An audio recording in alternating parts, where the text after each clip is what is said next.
The things that I'm starting to realize as I make my first larger game is that even though you've spent 10 years learning how to code, a bunch of years learning how to do 3D, a bunch more doing pixel art, there's one thing that a game needs to have, otherwise it's not really a game, and that is, it needs content. It needs to have something for you to play. It can't just be a room with enemies that you shoot at. So we've made all these systems and we have them all in place, but we still need to put them together to create content for the player to actually move through and actually play the game. Otherwise, it's just a sandbox, and that's not what we're going for. In my game, I want to make sure that there's room for player expression, even if it is just a little bit, to be able to find and equip things that you can use to slightly alter the way that you play. We've got a basic attack, but on top of that, we're also going to have mods that can alter movement abilities, and in the last few weeks, we've been working on adding secondary abilities that the player can use, like a massive barrage of missiles or a huge laser. Now, I've got all the systems in place, but there's one big problem. We need to make the abilities, and we need to make the mods, and I also need to make levels, obviously, and draw everything instead of just using a few frames from my damage animation.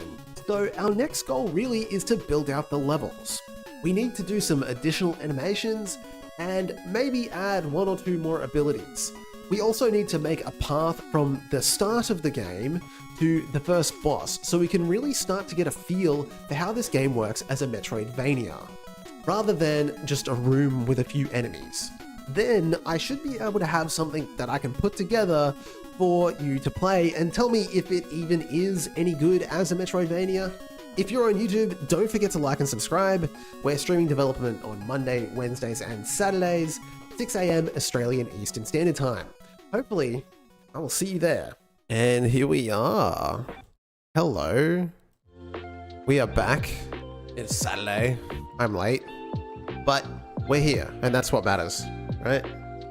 Is the music really loud? It's loud in my head. So, what have we got? Last time that we were here, we had the elevators were giving us a lot of trouble. But I think I've mostly fixed that. It's crazy. We're here, Legendary Zenith. Welcome to the chat. Yeah, we had issues with our elevator, which we had just like sort of got a handle on, but now we've sort of gotten to the point now where it was working, but we were working on the speed, and I ran out of time before I could actually update the speed, but I managed to work that out. So where is that bit of snippet so we can tie that up? Run elevator, right? And then in the function here, we get the duration, and we had worked out that we were just trying to get the length of the actual path, and we got that.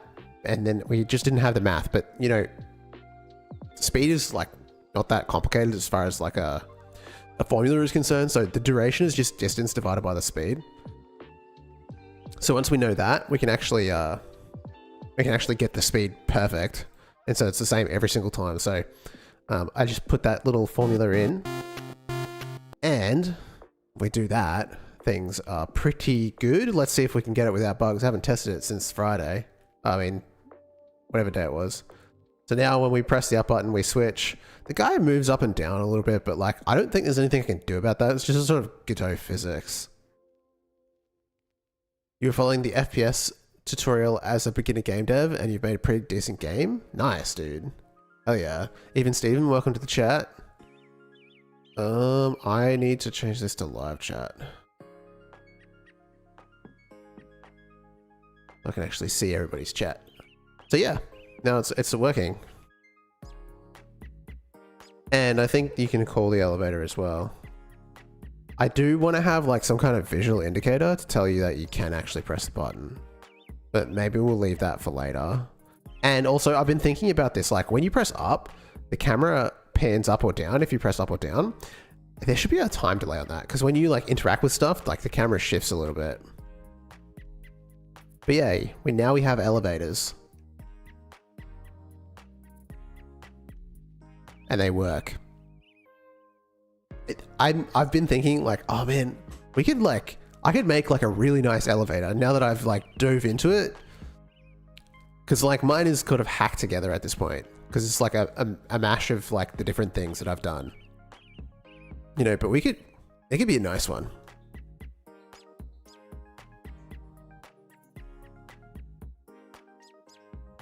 But alas. What happens if you stay under the elevator? That's a great question. We can test that out. So how do I do that? Do that and wait for it to go up and then call the elevator. Stand on it. I'm thinking it just pops you. Nah, you're all right. What do we do? What do we do about that? Refactor now before you make your spaghetti and have regretti. It's like okay 90.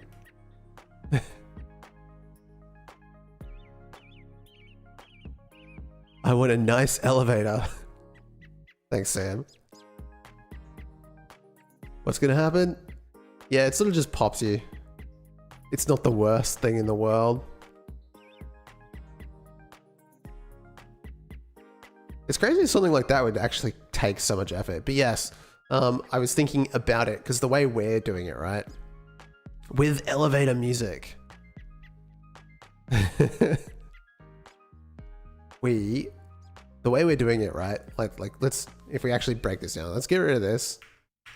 We probably need to have like a color for the buttons to tell you like, or you know what? Like what we need is like on the buttons, probably 2 other pixels to say whether or not the elevator is in use.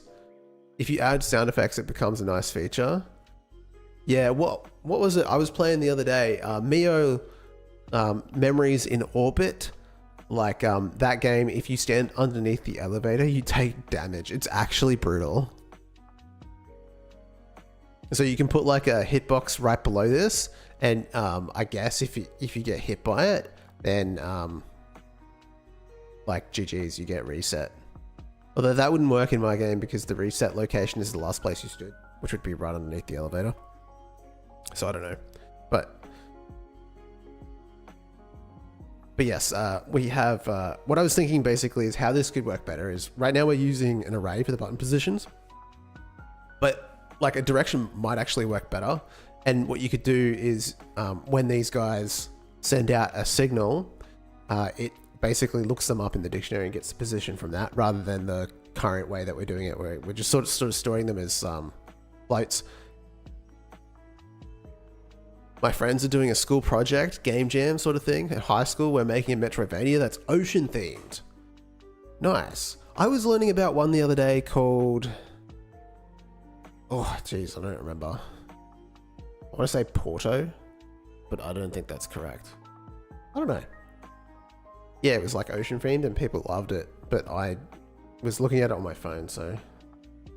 It's lost forever. So yeah, like this as a dictionary... And then we look up the position based on the button being pressed. And then when we actually cycle through, we're cycling through the dictionary rather than the... But like, is it really any different?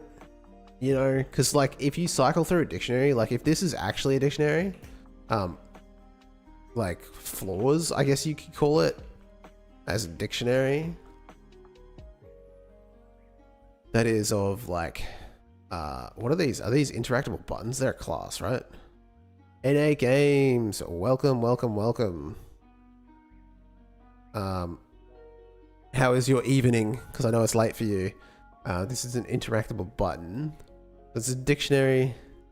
YouTube messages working again, finally. Interactable button. And it would be a float.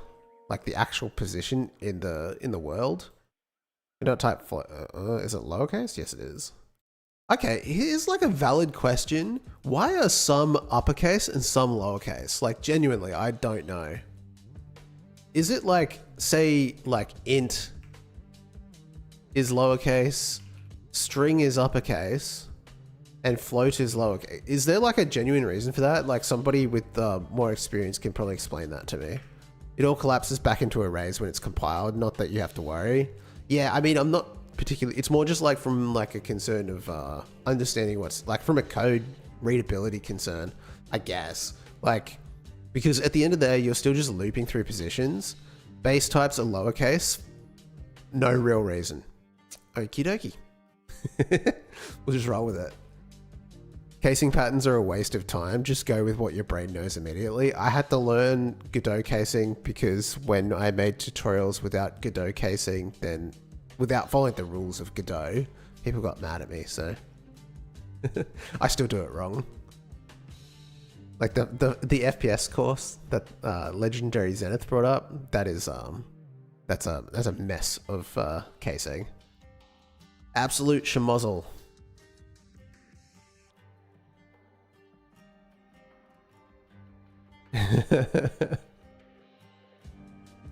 So yeah, if it's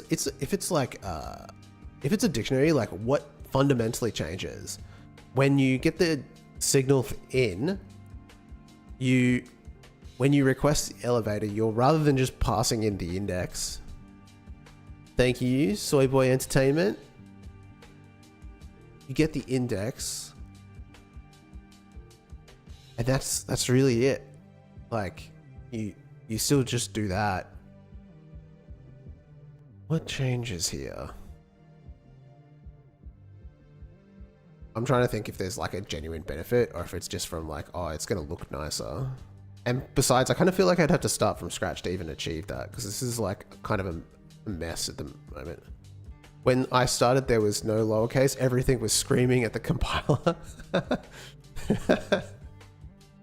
Yeah, we'll leave that. I don't think it's worth looking into. Because I was like thinking like low key, it might be a cool tutorial to make like how to make an elevator. But yeah, this would have to be cleaned up significantly. But yeah, I do think these could probably benefit from having like some kind of symbol to let them know which way they're going, and probably some kind of visual feedback on the elevator as well to know that it's like going in a certain way.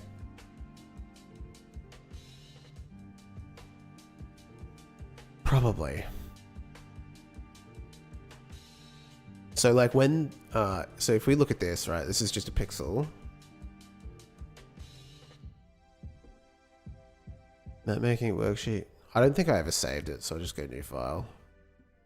16 by 16, right? I think that's more than enough for what we're doing here. You're basically gonna have like, that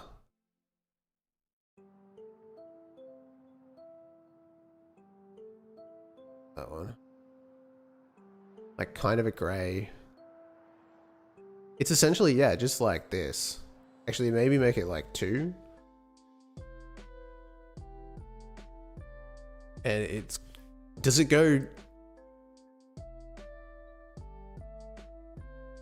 how can I communicate this? Let me think for a second. So right now they are just red if they haven't been pressed or they can't be pressed. I think, is that the issue?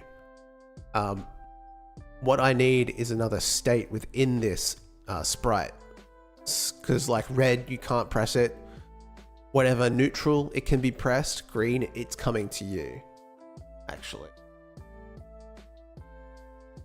Let me open that up. Ah, yes. Environment placeholder. World button. I didn't save it, so I'm just going to have to make that change here. Edit canvas. What's the size of this? It's how important I thought it was. 14 by 11? I also had this idea for a fun little joke. In our ocean, Metroidvania is a boss that is a pistol shrimp, but is literally a shrimp with a pistol. That is funny. Is pistol shrimp like a species of shrimp?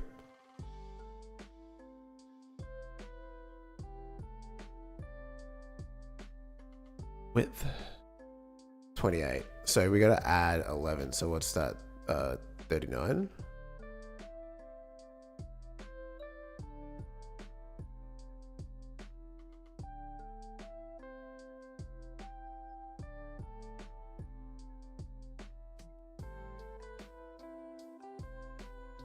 I was looking at the wrong number.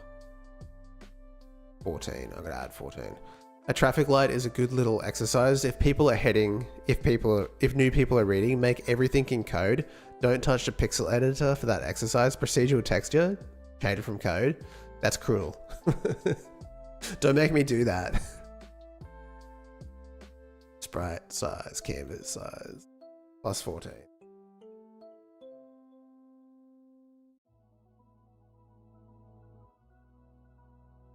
I can't.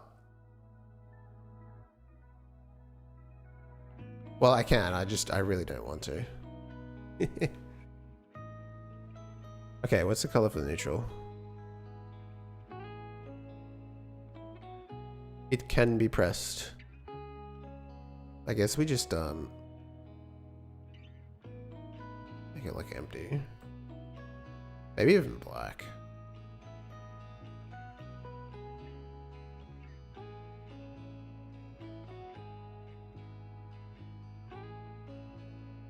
That on the inside.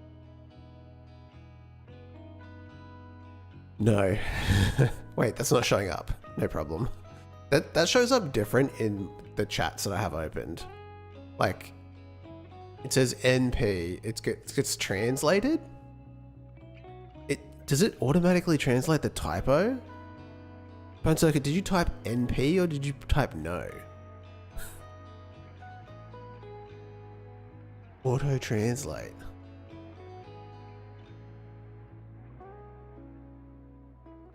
Yeah, I can show what I see. See this? It says like...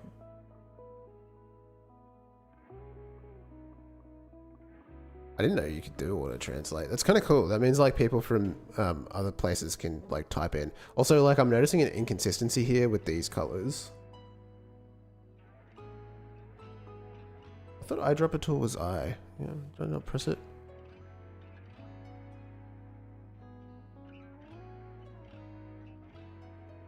Yeah, it says Mayhem Loose. Major Laser.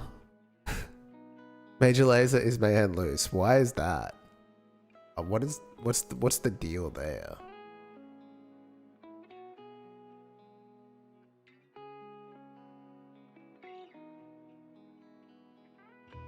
Okay. Now the dark is on the inside for that one too. Hit save on that. Roll with it? Okay. And then this is going to update and have 3. Okay. And now we just need to say HTML 3. So we're going to need a third state. Right? Because it's not, there's call, there's idle.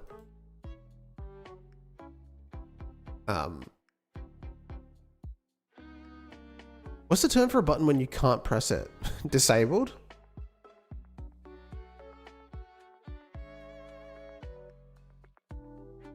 Cloud of fluorohydrocarbons. Okay. Depressed.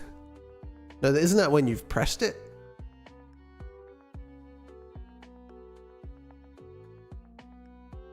So if it's on call, it's button frame 3, and idle is 1, and then the new state, button state dot disabled, is sprite frame. Right dot frames. How'd that happen? 0. Or busy maybe?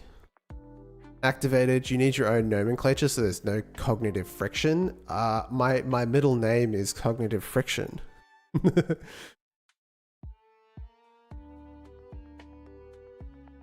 Oh wait, so see the game of the future? Hopefully it's not too long until I can like put out a test version that's like, it's gonna have no art. It's really just gonna be for people that want to test out the way it feels, because that is important to me. And it's also like a good way to test like if people actually like playing the game. So cog fry, yeah, literally.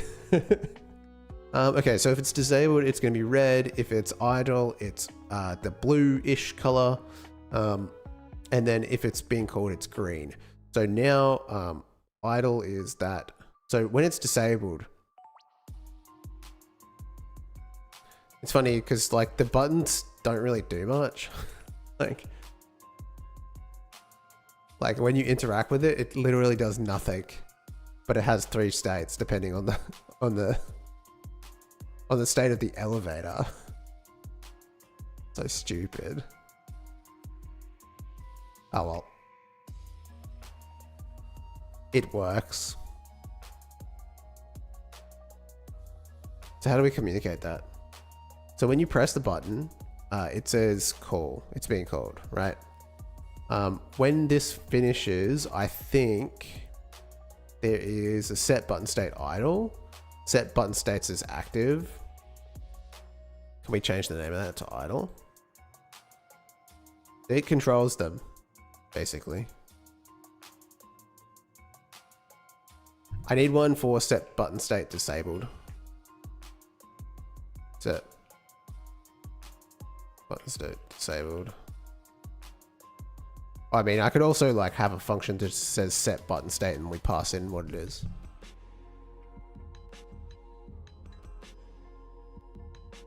You know what I mean? Like we could just change this to be set button states, and it takes a state, and it's a button, interactive button, dot button state, and then here we pass in the state, and then here where we've called this previously, go states, and then pass in buttons, interactable button state dot idle on elevator finish. Okay, and then when we are running the elevator, we can set them to disabled. Is that the only place? The only issue with that is the one that we're going to, we don't want it to be, we want it to be green. So that should work just fine. Let's just do a run test. Man, I feel like I could, it's funny how you could like just tweak stuff endlessly.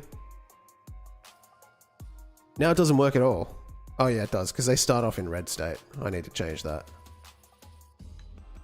So now they're just blue all the time. Except when you press them and then they go green.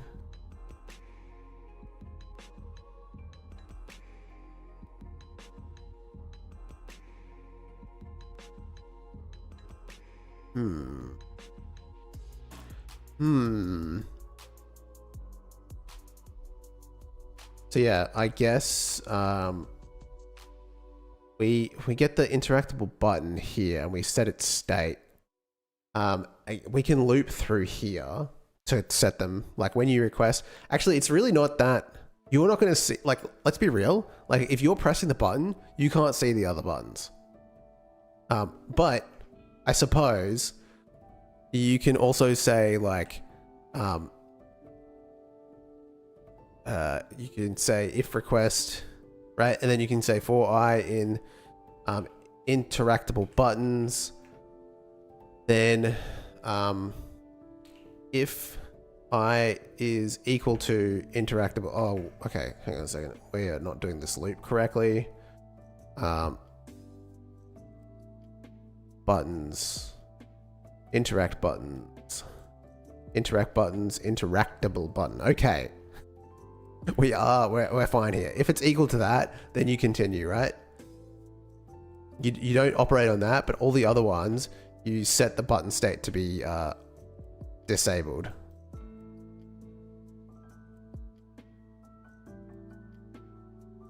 Right? And then when you press the, when you actually request the elevator on interactable interacted, you are going to set button states to button interactable button. I forget how to do this. Interactable button dot button state dot disabled. Easy.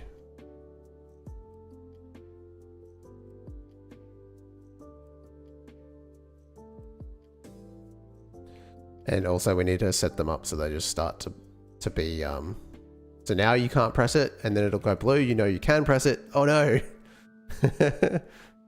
There was an error coding I on iter next iterator object type button. Okay. Or I in interact button. I've never seen that before.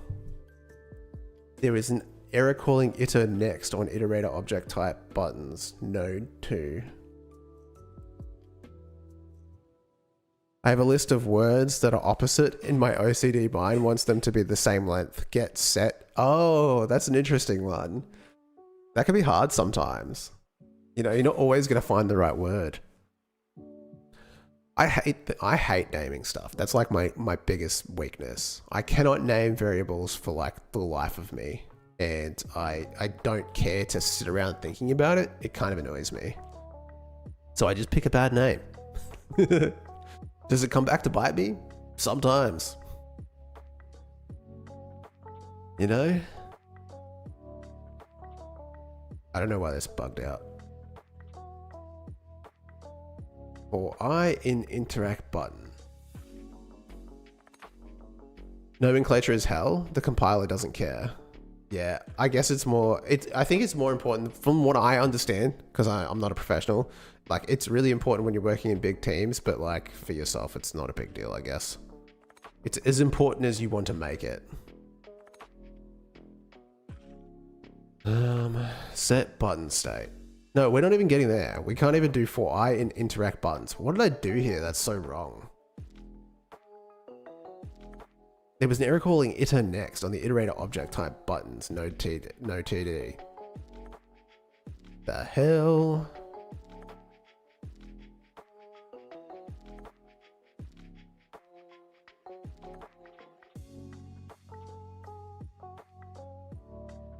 Okay, well, we can always like put that here. I don't know if that's like part of the reason it's bugging out.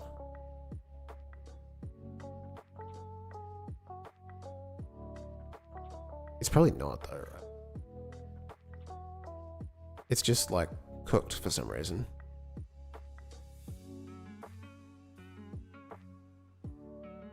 Yeah, convert your hyphonyms to hyponyms. The easiest way to get a more accurate term and not clash elsewhere is in the code base, yeah. I'm getting attacked. Same error. Iter next on iterator objects. Okay, I'm not familiar with this error. This sounds like I've got some kind of structural issue though. For I in interact buttons, if I is interactable button, then we set it to button state call, otherwise it gets set to button state disable. Is there something wrong with this? This is a node 2D. Oh, fucking hell, I forgot to get children. I'm so fucking... It's early, guys. It's cold. The temperature shifted. It's cold now. So you have to forgive me. My brain is not going to work as good. Jesus. You can't iterate on a node 2D. You have to say get children. Idiot.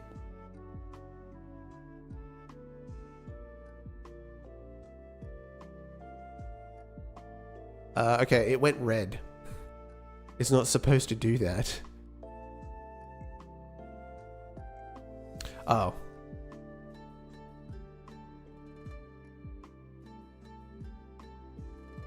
There you go.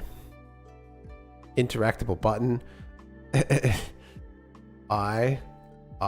Jesus. This is like not great.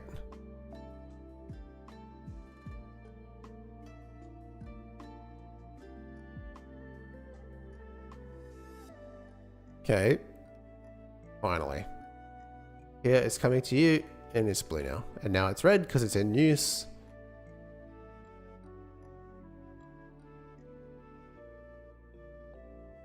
Okay, serviceable.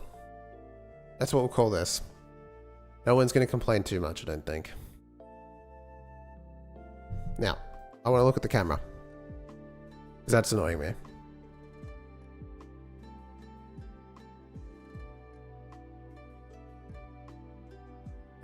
where am I gonna find that? Camera. Let's close some stuff.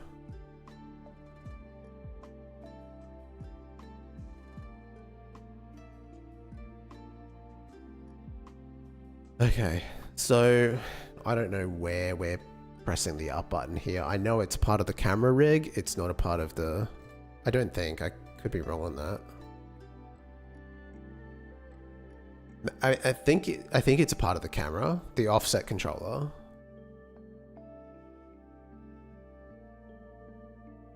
Okay. It's not here. Camera rig. We're not getting input here either. Camera 2D. Physics process. We're just doing camera shake on this. Okay, so I wonder where that's happening. In the player then. I'm probably calling on this function here called update offset. Right? So it's being called by on player direction force updated and direction updated.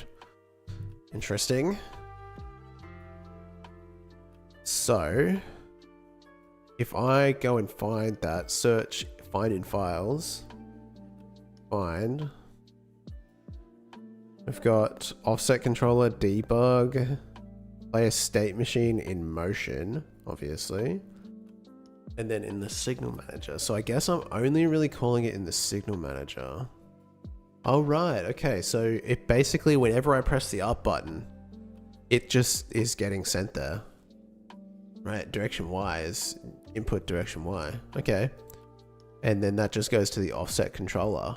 So we can control this probably in the offset controller. Since that directional input is something we don't want to mess around with because it affects a lot of different things. So like if you don't want to put a delay on when you press up because it controls when you shoot up. But we can put a delay on the offset Y. So we are lerping the position of the offset.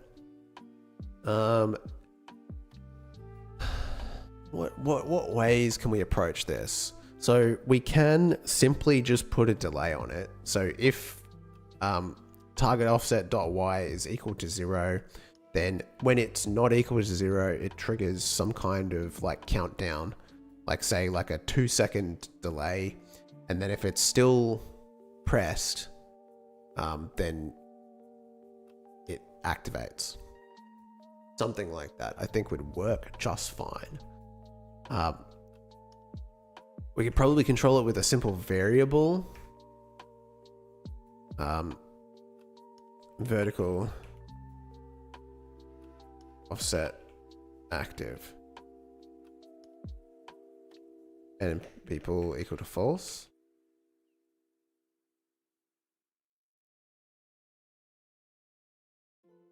And when we update, do we do it with the update offset? How often do we would be continuously? So like if I think about where this is being called, which is within the player script, because that's what's reading the input for that. You could basically wait. We could read input here too. Lock and free are the worst pairs I abuse a lot. They don't crash my OCD. Vertical offset locked. Not bad. So here we can say if offset Y is equal to 0,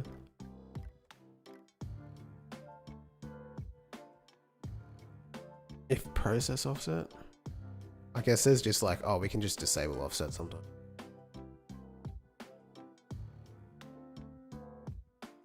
Is equal to 0. I guess it's a float, right? So, is there a constant for 0 or nah? We can say vertical offset active equals false.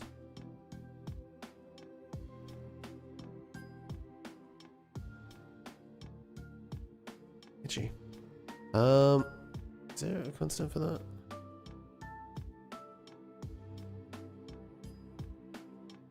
Nah. Okay. Why would you need that? because it looks cool. And then if it's not, and so if it's not equal to 0 and vertical offset is false, then we start some kind of countdown. And then we do a check to see if vertical offset is still, this is like target position, target, and then offset is it's a public variable up here. So we can just test for it. Basically,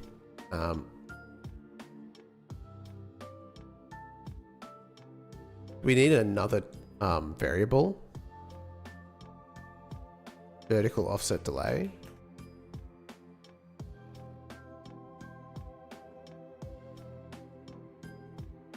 That's a float. Probably just 1 second. Fine.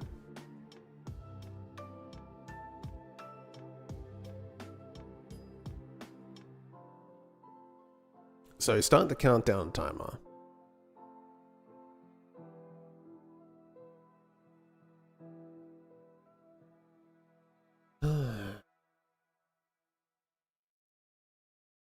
But the countdown timer needs to happen in process.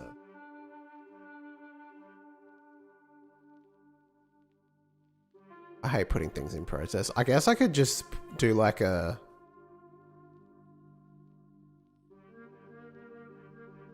get tree timer. A get tree timer would work, you know? It's just there's no way to stop it.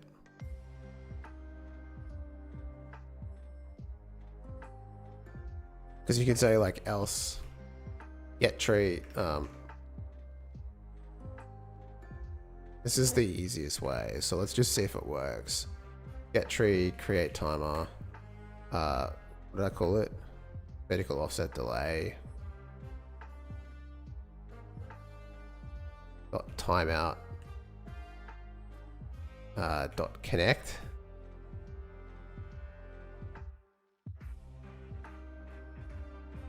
Will they just make a set vertical offset?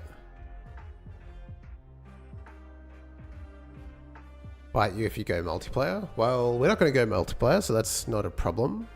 If it's only single player, it's fine. Solid method to reduce every frame checks. Yeah, exactly. This is like delta timers. They're not bad. Like honestly, they're pretty good, especially when you need fine-tune control. Like I used to hate them, but like now I'm not so against them. Very, very useful, but sometimes, yeah, it's more effort than it's worth. Set vertical offset.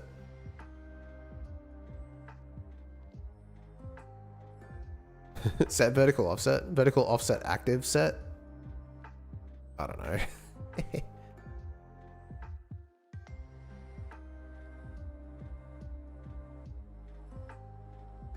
I don't ever do set gets the traditional way. Is that bad?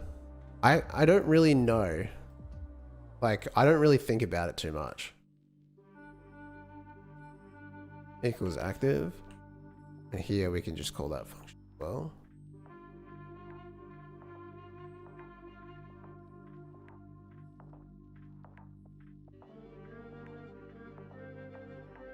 And then bind true. Dot bind true. Is that gonna work?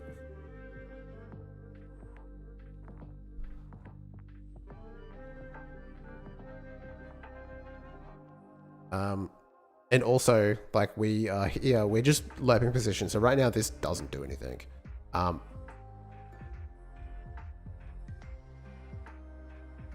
So you really just want to do like this at the bottom.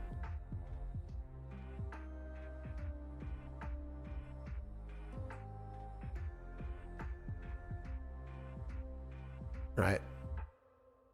So then you want to say if vertical offset, then do this.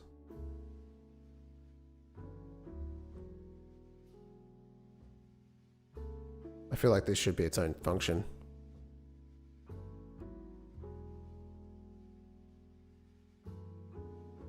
Also, looking at this is target input direction. If vertical offset equals y 0, right? So like we actually want to be checking target.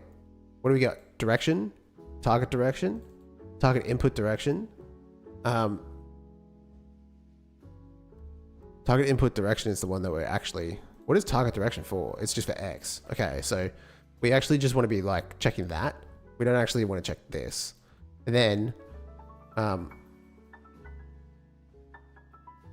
the bottom of this,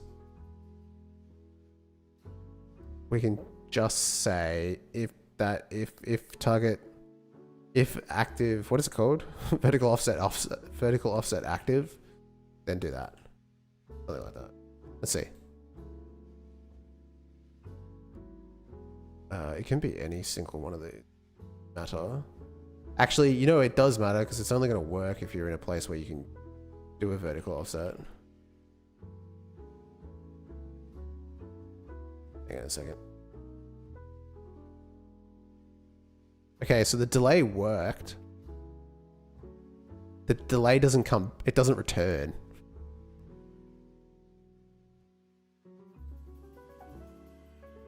We need to be setting the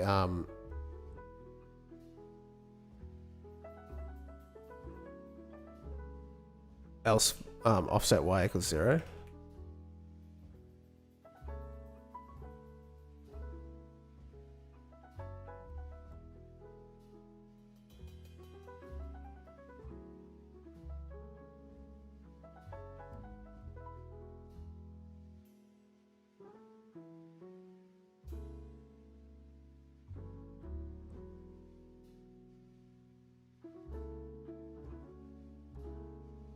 Okay.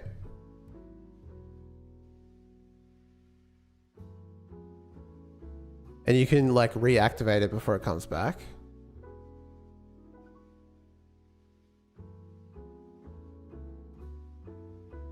I'm under attack.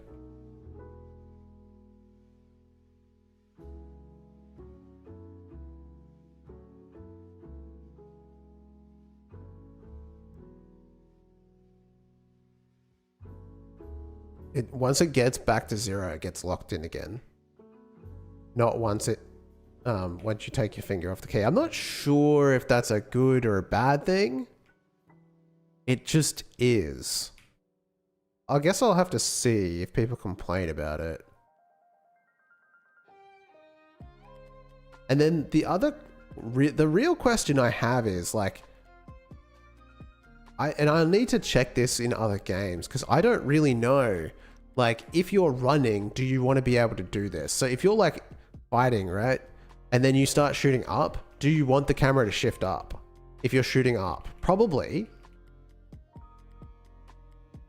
This might be better as a finite state machine. Nothing wrong with it if hell, refactor later. Maybe. What state is the camera in? Basically.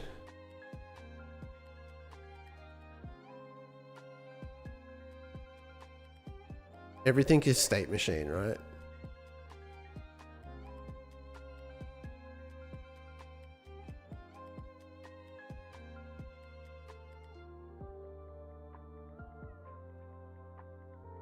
Also, I find it kind of funny that when you're on like the ground, the technical ground of the game, you can't do it. Like, I'm not sure that's probably something I'm going to need to look at eventually, right? Because like if you're here, the camera's already been pushed up because you're on the ground and it can't pass below the ground. So when you press up, it barely moves. It's all directed a cyclic graphs and the way down, DAG for life. I don't know what DAG means.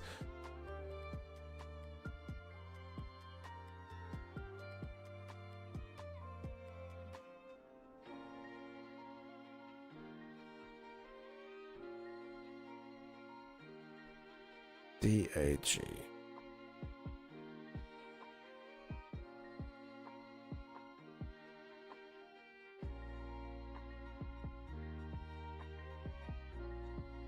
I suppose it doesn't matter in rooms like this because your camera is locked in place either way, so offset doesn't matter. Okay. I have to fix up the background, eh? It don't look right. The walls don't line up anymore. Wait, I forgot what button I need to press. The dash. Okay. I guess we have to fight the boss in here? Yeah. The missiles don't work for this guy, so we need to fix that up. But I'm assuming I did change them a little bit. Huh? Okay, I took damage. I don't know what from. Wait, let's just watch. As he cycles through his different moves. This is tutorial boss, by the way.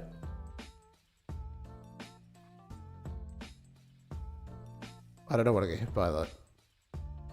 Last time then. Mysterious. Oh, they do spawn. I do see them on screen for like a second.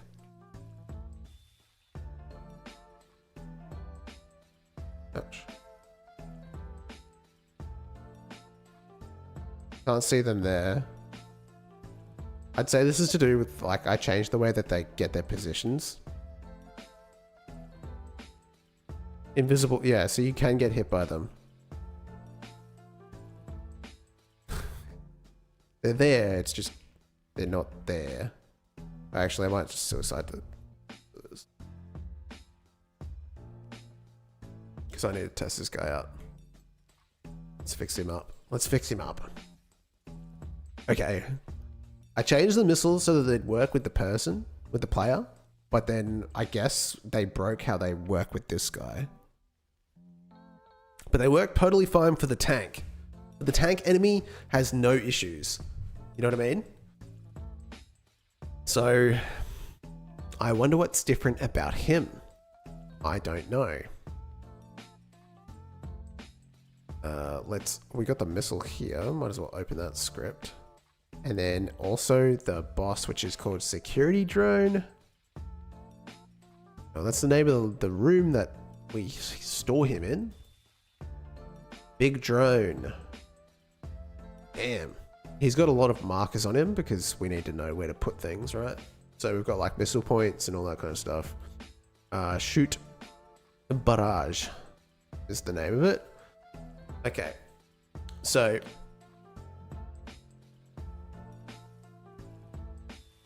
we're just using timers to control this. We're just launching projectiles. I'm guessing that's all we're doing in this. So I'm assuming that the problem is within this bit of code here. So how does it differ from like how does it differ from the tank? Which is a type of enemy that shoots this exact same projectile, just one at a time though.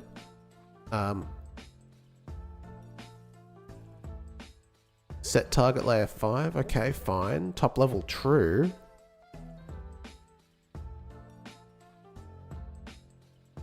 Add child. Scene route. So put this out.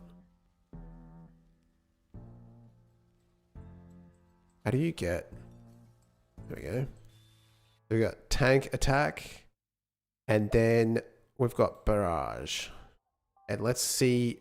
So this whole scene route thing needs to change because the way that we have our scenes organized is different.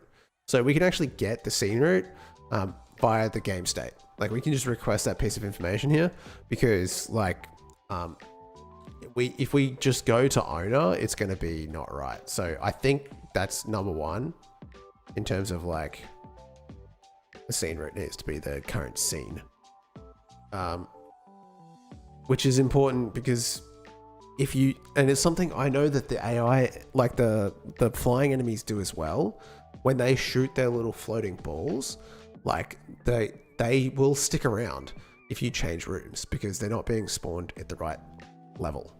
So that is that. The agile, top level true, steer force, global point equals bullet point, launch, global position, target. So are we calling that wrong? Tank attack, launch, direction, target. Direction. We need to get the direction. and then pass it in. Right, so we did refactor it just a little.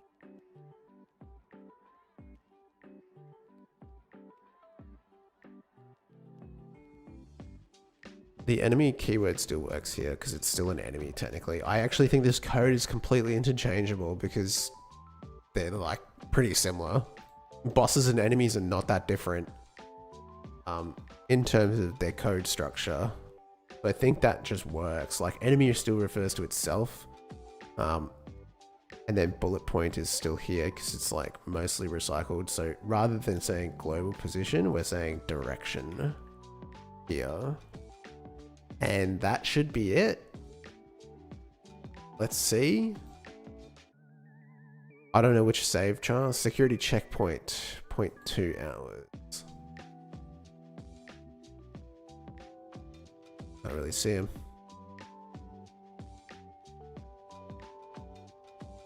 Slap a timer on bullets to wink out every 20 seconds. Got to catch them all. Okay, they work.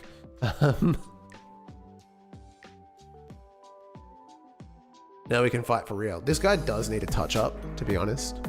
Because when he releases the bad guys, when he releases more enemies, he calls upon the more enemies. It's kind of a bit lackluster. See, it just appears above him and also doesn't do anything. All right, I got a little nut off. Hey, thank you so much for the follow, Refworks. And also this song is copyrighted. So we gotta go away. Oh shit, I'm dying.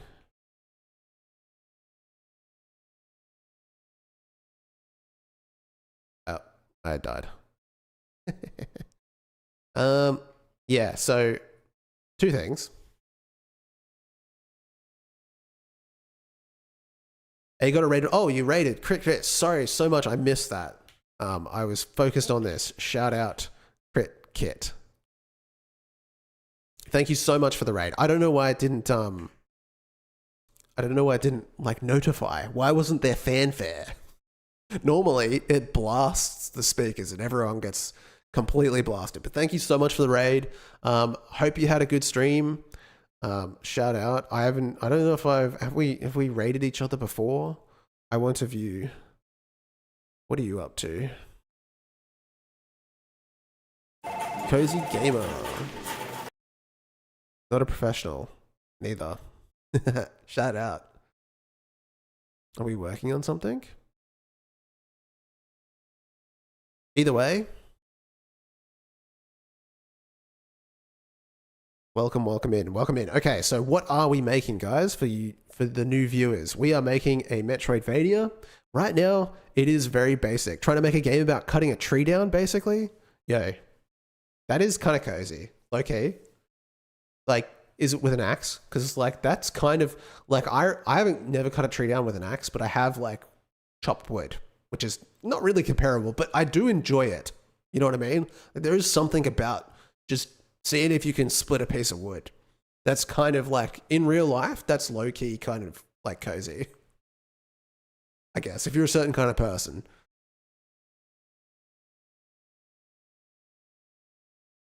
Just don't let it hit your house.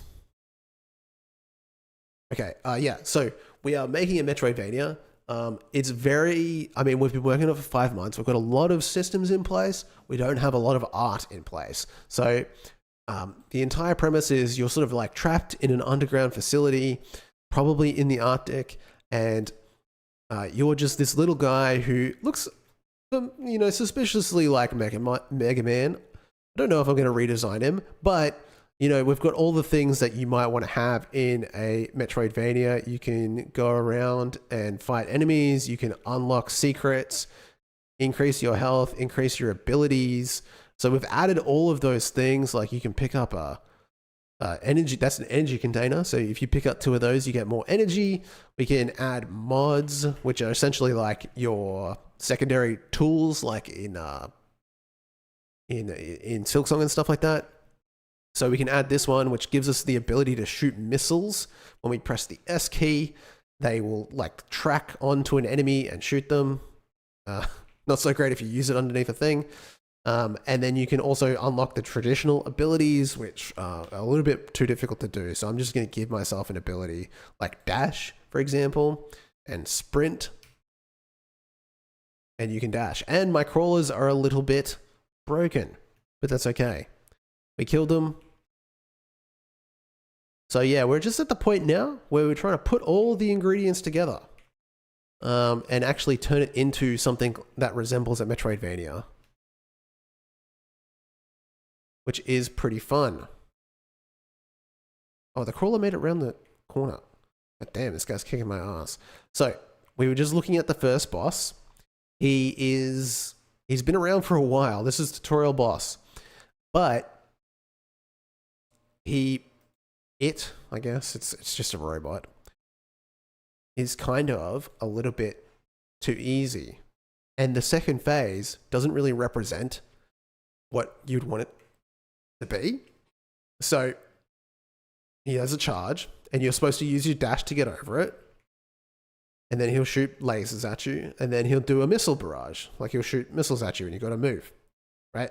So we're just keeping you active, even you using your abilities. It's pretty basic. He doesn't do anything otherwise. Like there's no threat when he's just standing there. Nice and simple. And then at the halfway point, he spawns another enemy, but he doesn't do anything. We know why. It's not a big deal.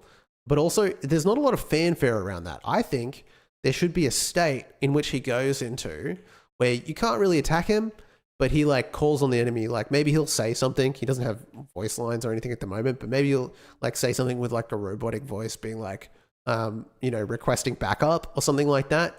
And it'll do like an animation, and then the other enemy will show up, and maybe you need to fight the enemy before you can keep fighting him. Maybe it just harasses you. I don't know.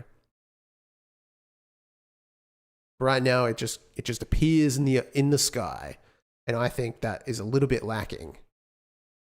But it's not meant to be a super difficult boss since it is the first one, and also there's no like death animation or anything like that. It just disappears from the face of the earth. So we need a little bit of polishing up there.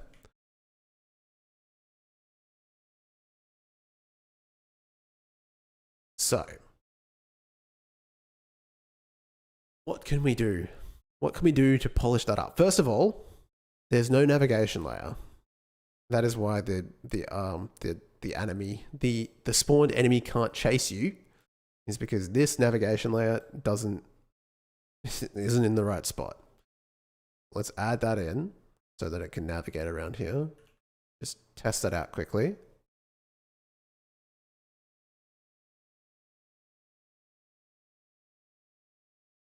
Did I save? God damn it. We have a check for that. We have a way to get around that. Reset encounters. Leave the room.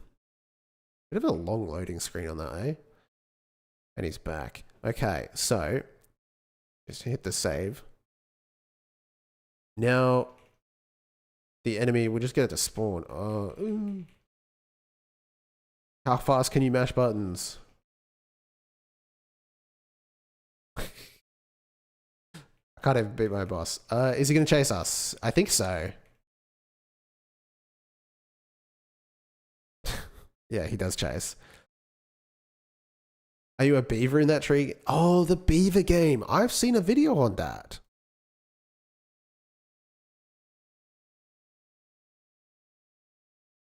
I saw a video. I saw like someone posted devlog about that. The beaver game. Oh wait, no, that was, who was that?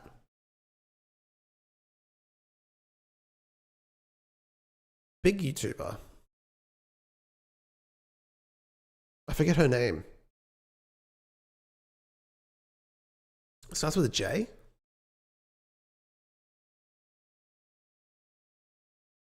I forget. Anyway. Okay, so the enemy will chase us now. Now, what do we do in that case? We probably need to have a state. I got a little nut off. Hey, thank you so much for the follow. I can't see. Medusa Dustin. Sorry, I'm looking down at my smaller monitor because I'm looking at YouTube at the moment. I'm all over the shop. Medusa T Dustin. I appreciate it. So yeah, we need like an animation for this security drone. And we'll have to open it up. Dude, I haven't looked at this in ages. Where will it be? Boss 1. Security drone PNG. Oh, this is the export file, so probably not in that. Resource. Sprite. Enemies. Walrus boss. Jump shockwave. Walrus boss. Where does it live? It's been so long. NPC objects tile maps UI. Maybe it is just back where it was. Sprites.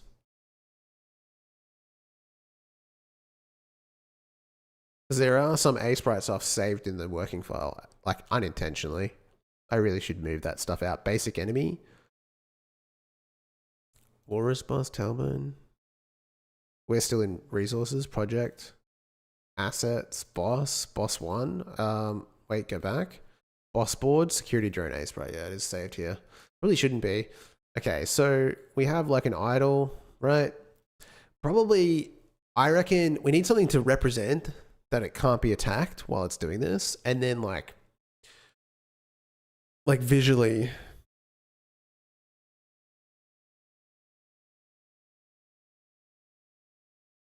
like a barrier or something.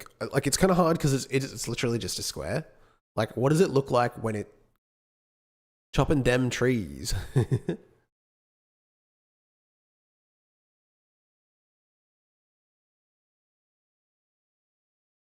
What does something like this look like when it can't be attacked? I guess I should probably have like a separate sprite at this point because it's like a dome that goes over it. Just so like visually, you know, you can't do damage.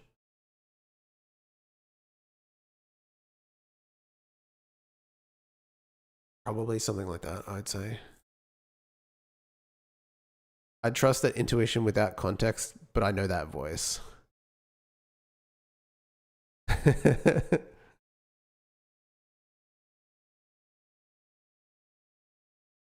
You got the hornet icon. I want the hornet. I don't think I got that.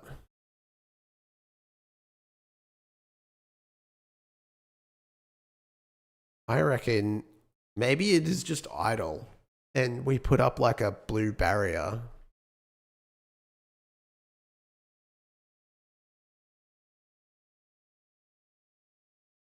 You've been pretty, yeah.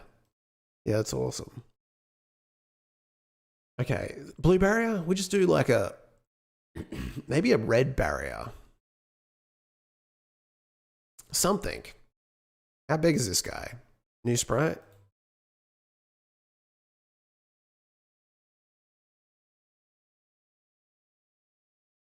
$130 by 48.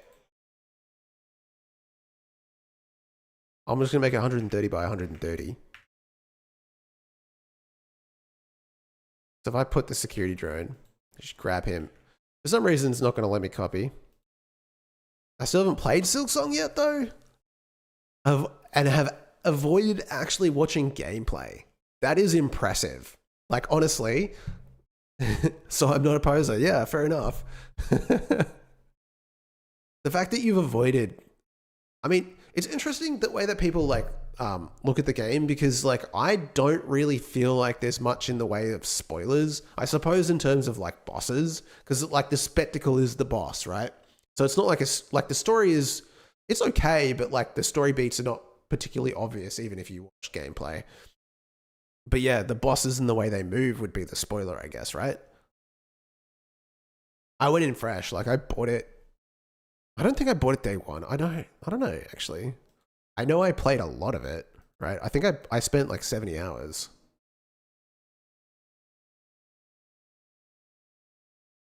75.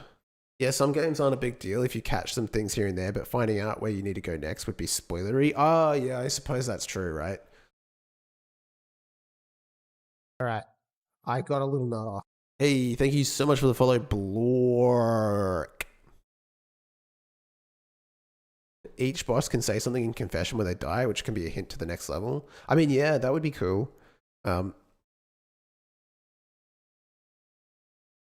Why can't I copy it? Is it because like it's locked or something?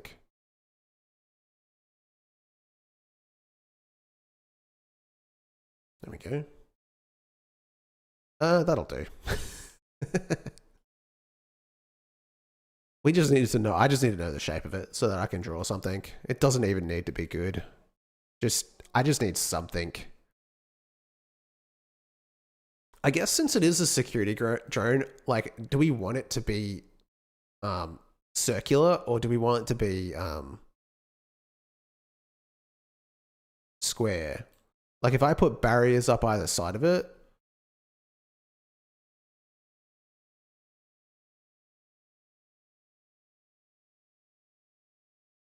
I have to be mindful now because, like, I was just about to talk about the first boss in Silksong and be like, oh, well, it does this. So, like, I should do the same thing.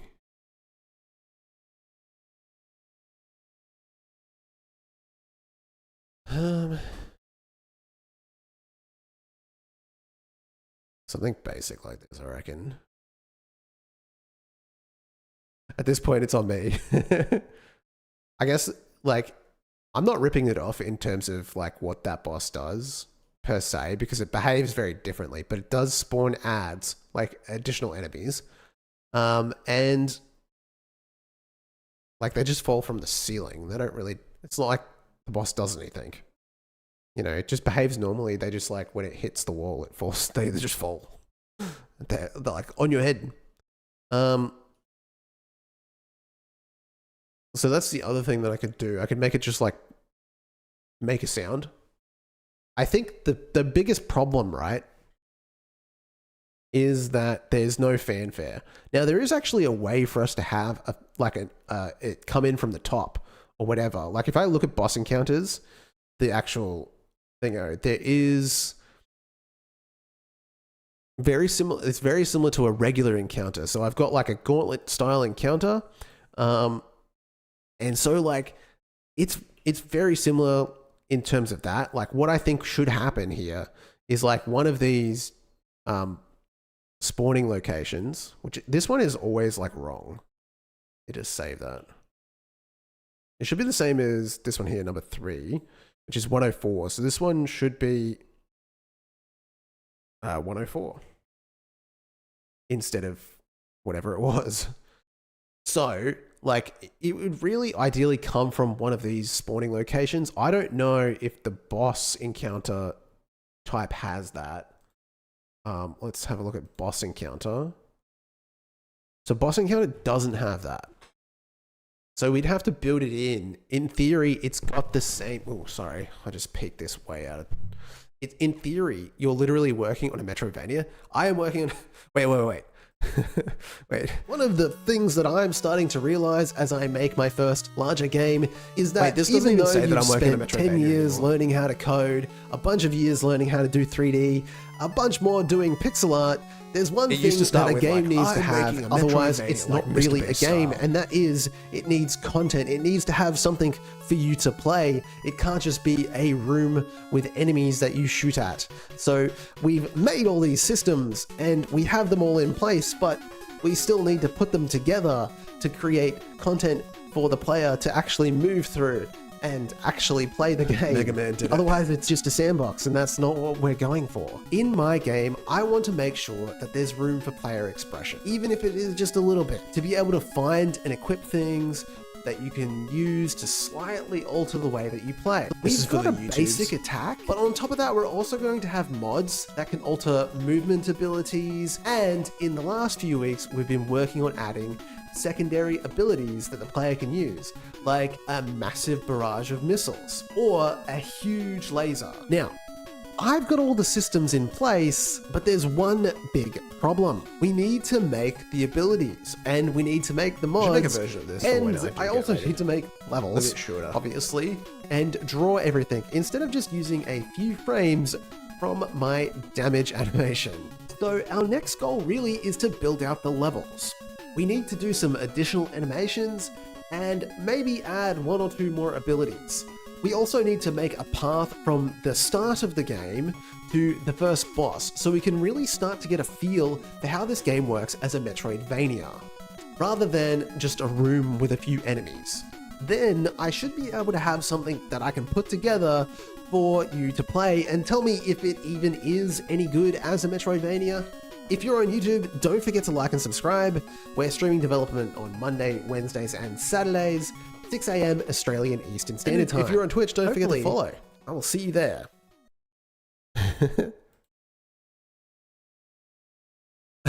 Major Laser. Oh god, the full world design is something I've always wanted to sit down and do, but I haven't got there myself for any project. I think it's going to be very challenging. Like, genuinely, I think that's probably going to be the most difficult thing. Because, like, making all these bits and pieces over the last 5 months is not, I mean, it's hard, but it's something that I enjoy doing, right? So, like, making the world and making, like, all the bits and pieces that go with that, I actually think is going to be incredibly difficult for me. You know what I mean? So that's probably going to take time. I don't know if I want to go super deep. Like, I'm thinking now, like, make the world smaller, right? Don't go so crazy, but like make it packed. Like, just pack it in with stuff to do and stuff to find around every corner. You know what I mean? Rather than trying to make like a gigantic world. It doesn't have to be like a 70-hour game like Silksong is. I feel like something has to kind of work, if that makes sense. Yeah, I mean, yes. Yeah, I feel like it's kind of make or break.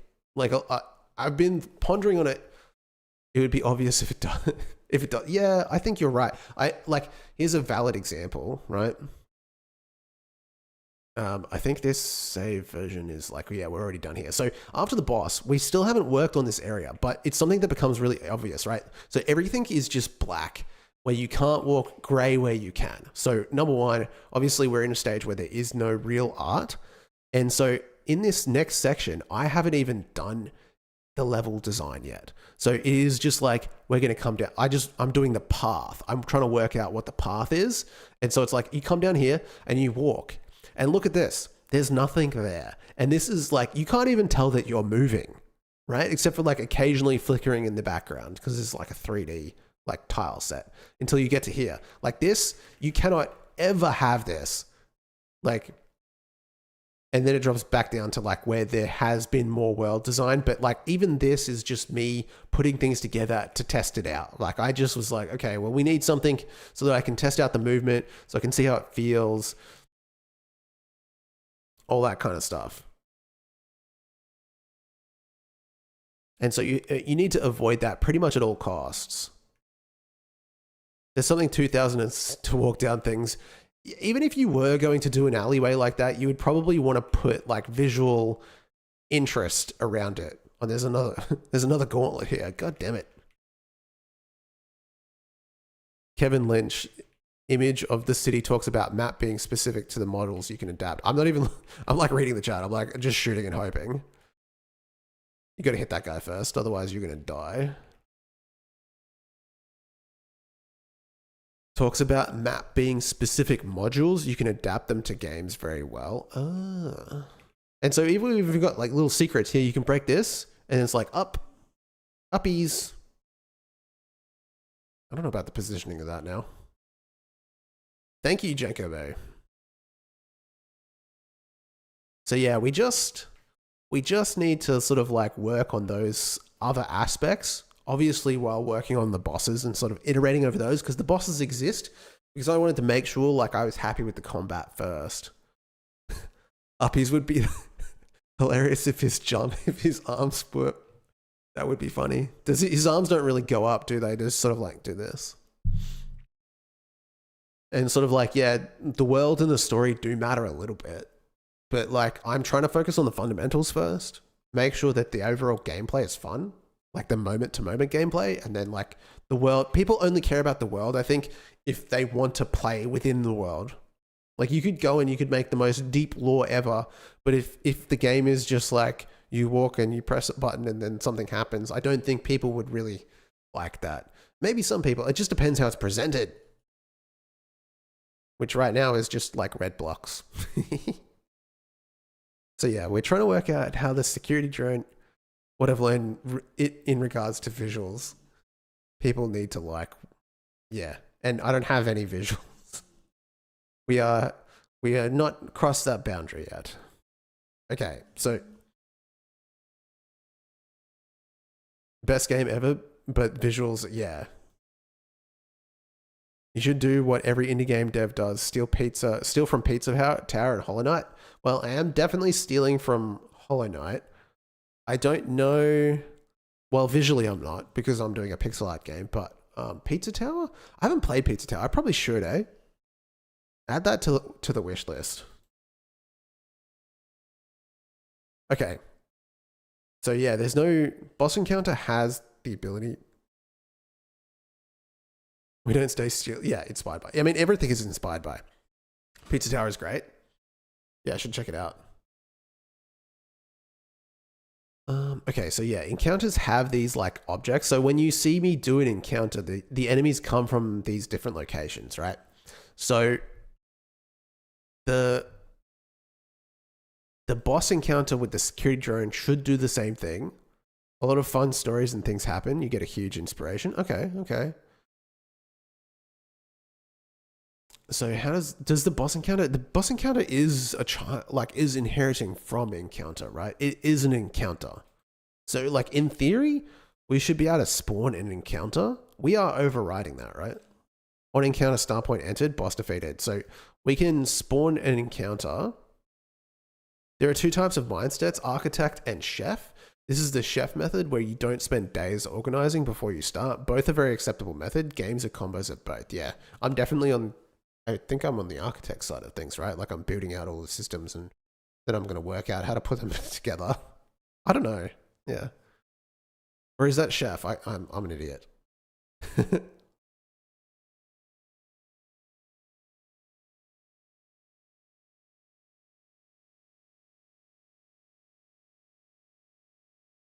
Learning to plan.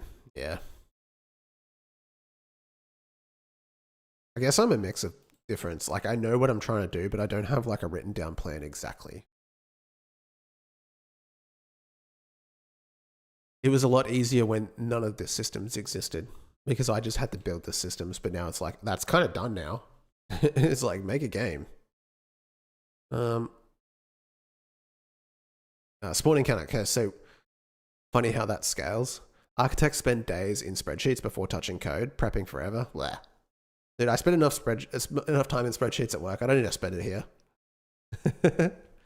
Okay, check it. Okay, ready. Okay, spawn encounter is the function.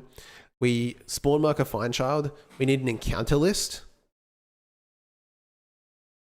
I always quit stuff when I'm actually ready to start. Yeah.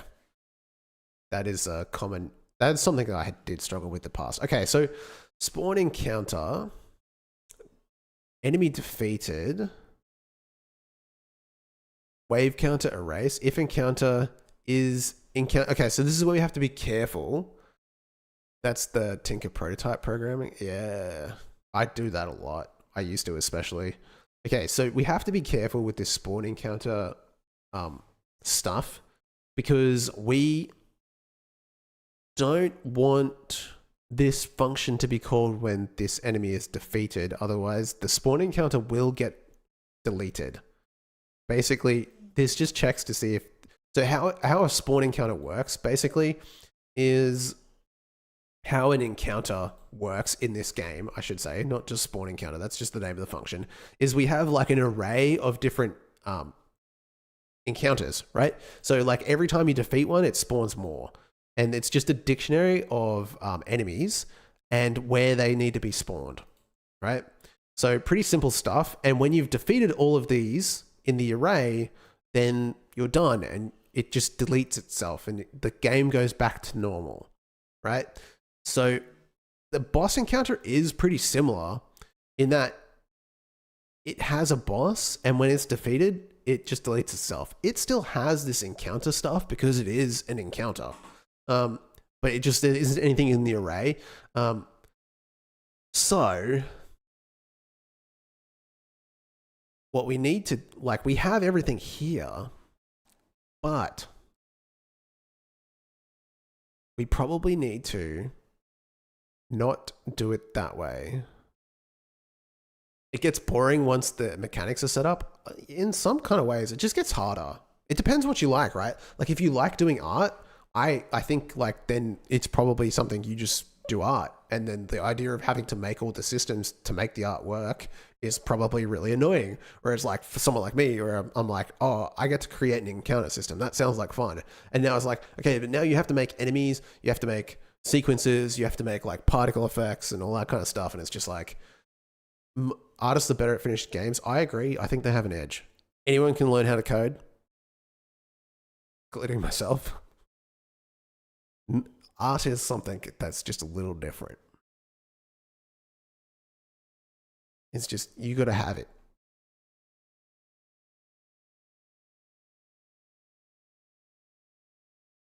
You like doing the artboard. See, yeah, I think you have a better chance. You just have to like, yeah, make it. PureRef is the tool for curating boards. Obsidian is growing there. I've heard of Obsidian. Probably from you, Bone Circuit.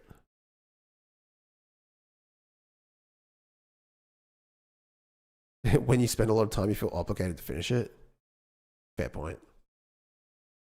Although the same thing goes for like, I've built all the systems. Like this game is pretty much like, I just have to make the world and the art. And it's like, okay. Get to it. Doesn't matter what game you make, you're always going to have to do that. So.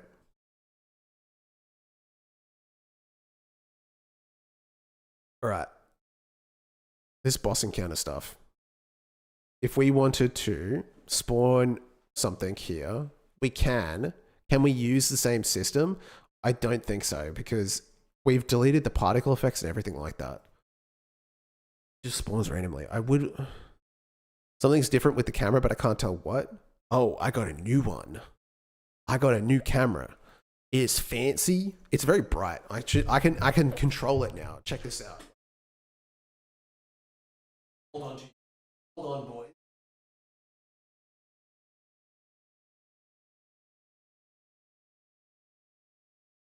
Because the lighting has changed because the door's open. Look at that. And then it focuses. Look at it. Now you can see my wrinkly hand. No, it's just a much more expensive camera. Like, much more expensive camera. In a clean room. Yeah, it's like brighter now. And there's a dog. Dog. Jeez. I'm not in solitary confinement anymore. Yeah. The conventional advice that I received when I was trying to work out how to use this thing was like, you should set it all to manual and control you control the lighting environment, which is fine if it's nighttime. The problem is it's not nighttime. And so the sun comes up and the lighting environment changes. I had to get a webcam. The quality is nowhere near my laptops, but the laptop one has delay. Oh yeah. Yeah, I was using a GoPro. That was really good. I mean, it still costs money, right? Maybe my paws don't need to be shown, yeah. Oh, I can also zoom, but it's going to get darker. Let's see.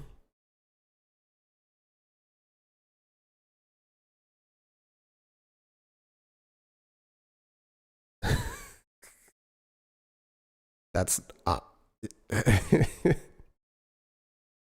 Anyway. I like the old one. It felt cozy with the lighting. I mean, fundamentally, it's not really... It was very soft, I think. The GoPro was very soft. It didn't have a very sharp image. Not that there was anything wrong with that. The main issue, it's part of streamer growth. Yeah, that was the thing. Like, for me, it's mostly YouTube. And it's like, I've grown to a point now where like I have to, like I have a choice. Like I pay tax or I spend money. And so we spend money to make life easier, because this is actually a lot easier to work with. It is a more complicated camera. You have to learn how to use it. But like in terms of turning it on, getting a good image, like the GoPro was a nightmare to work with. iPhone is even worse. Like a lot of people, you can just make videos and you can stream with an iPhone, right? But the issue you will have is it's your phone. And so you have to like plug it in and all that kind of stuff. And Most complicated things are simpler in the end. Yeah, this I just turn it on because I can save the settings, and they most of the time they look good. It plugs right into the teleprompter, so I can make a video without having to like setting up the teleprompter was impossible for the iPhone and for the GoPro. It just didn't work very well, and so like you end up spending so much time trying to get the teleprompter to work. Now I can just plug it in because it's like built for these kind of cameras. So yeah, I guess if I had spent more money on the teleprompter, maybe I wouldn't feel that way. But yeah, it is what it is, I guess. I got a cheapie. So maybe the Elgato one has been finding to head out for the midnight for me. Dude, go get some sleep. Sleep is important for your brain. You got to clear out that grey matter.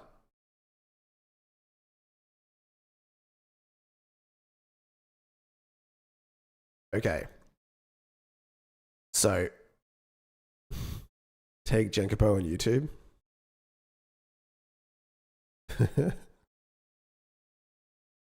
What is it? Is it his channel? Is this his display picture? Oh, it's the pizza guy. Pizza Tower guy in Godot. Pizza Tower, but in GD guy. Nice.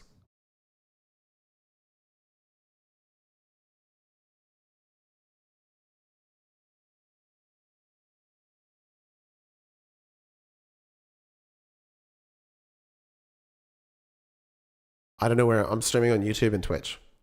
I don't have the ability to stream anywhere else, really. I wouldn't mind to stream to Facebook, but I need more followers, I think. Actually, no, I think they opened it up. It's just too complicated. I can't be bothered. You have to generate a stream key every time you stream. And I ain't got time for that. And TikTok won't let me in. Apparently I'm not big time enough for them. Whatever. Okay, so we were looking at the encounter. Much worth to Facebook. TikTok was weird. TikTok maybe, but like, yeah, I don't know. I guess it depends on the country. A lot of people watch videos on Facebook in Australia. I got in with not a lot, but they said I needed a lot. Yeah, I have like 700 followers on TikTok, but for some reason they just don't care. And even then they're like, oh, give us your socials. And it's like YouTube's 10K. And they're like, nah. I think it's more to do with the numbers. Like I don't have like a huge, I don't have a big concurrent streaming number because it's just something that we're doing. Like, I mean, I'm doing a lot more lately. Good access to TikTok Studio. I do too. Fancy. I couldn't imagine not using that actually. Every time I open TikTok, it's like, it feeds me so much random crap. Like, cause I don't use TikTok. And so like, I'll go to TikTok to post a video and then it's just like, what am I looking at? Like, what is this slop? You know, and then I just click the studio button. Definitely. Yeah, if the security drone wants to spawn something, I don't want to use boss encounter. Conversion from platform to platform is super hard. I could not convert 20,000 out of that before it died. Yeah. I've not ever been able to like convert. I don't even think like even subscriber numbers on YouTube don't really count for much anymore. It's more about like current engagement. Because like a couple of years ago, the YouTube was going really well. And then like in the last couple of years, it's like, you know, nothing's happening. And so like, I think that actually affects you more. It doesn't matter about your subscriber numbers. It's not important. You know what I mean? Like if I just make a video that is not like concurrent to the current meta, then it's not going to get views. But if I do, then it gets views. Like I can make a video last year with 20,000 views on YouTube, but this year I can make a video. I've got one that's coming out today. It might only get like 500 views. And that's like, I don't know. Check out yourself on a website called Social Blade. I think it gives me like a C-. I do have Social Blade. I used to watch this stuff a lot more, but then like I stopped because it's like, I don't think there's a good way to really even measure this stuff.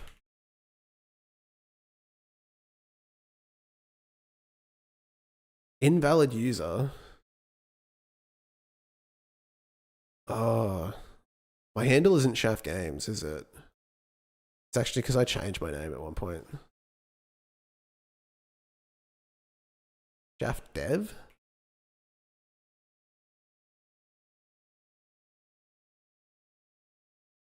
Yeah. It's a C minus. It used to be a B. I've fell off. It happens. It's alright. So what do we got? Like subscriber rank 3,000? I've dropped. Dude, I used to be in the top 2,000. Sad. Sag. How long have you been using Godot, by the way? 5 years. Well, actually, no, that's not. I used to say 5 years. I made this channel in 2020. I'd been using Godot for a year prior to that. So like, yeah, I guess 6 years now. Estimated earnings. This is accurate. Monthly estimated, yes. 126 actually. But yeah, I don't know. Yeah, it's just slowed, which is fine. It's not the end of the world. We just make game. It's not about the numbers.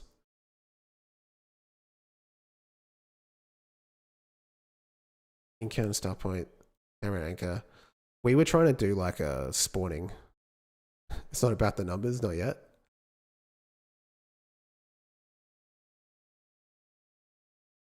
It's like that Eminem song, you get one shot.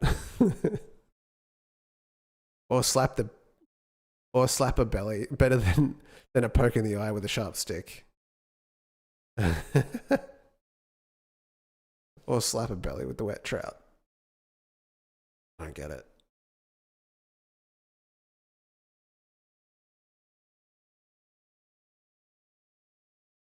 What did I say? But it's fun to see the history of game teams and what actually made before the big one. Yeah, true. Going back and seeing the history. Encounter. So if this guy spawns, okay. Does he have? He doesn't. See, here's the thing. He doesn't actually have a state for when he is spawning that. So that's the thing with this guy. I'm assuming, because this is the first one I made, he doesn't even have like an AI script that's running everything. I think it's all just happening in the boss enemy. Play death effect, hold enemy, release enemy.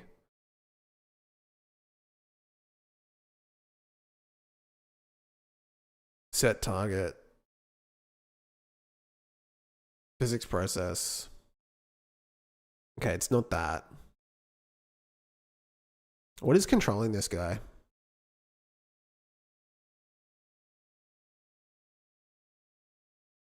Current spawn point.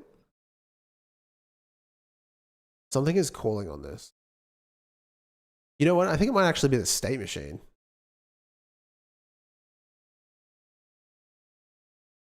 Oh, you know, actually, I think breakpoint and stack trace. Nah, we can find it without that. Okay. Jesus. Dude, that thing went on a journey.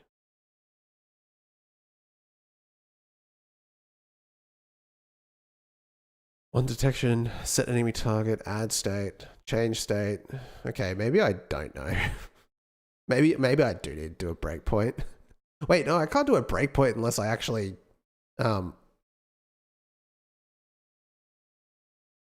unless I know where to put the breakpoint to find out where the boss is actually spawning. Chase barrage, here we go. So it's in the idle state. The idle state determines everything. So we determine the action. Basically, we come back to the idle state. So how this is a very early days kind of boss. This is the first one I ever made. And how he works is that essentially he goes into idle and then figures out what to do next. And then, you know, it's either going to be the last state. So like, determine action, finish emit. So we go, if you shoot cannon, you go into whatever's next and it can decide on what to do. But if it goes into chase, it's always going to shoot cannon, and if it goes into barrage, it's always, so it just loops through a different cycle. After it shoots cannon, it technically can choose to either chase, which means it charges towards you. It should really be called charge. So when you finish shooting your cannon, you might choose to do a charge, but I don't think I've ever seen that happen. So like this code's kind of old. I don't really know what it is. But oh, maybe it's in the health container. I don't see anything here to tell it to spawn drone. Here we go. There it is. So finished emit spawn drone. If your target update remaining is less than or equal to 0, if current health is less than half, you're going to spawn the drone, right? So if you're below 50%, you will spawn a drone. And I'm assuming target update remaining. So yeah, there's just an interval wait here. The current health finished emits spawn drone. I'm guessing if you go and look at that state, which is not even a state. What the hell is that? Finished emit spawn drone. What?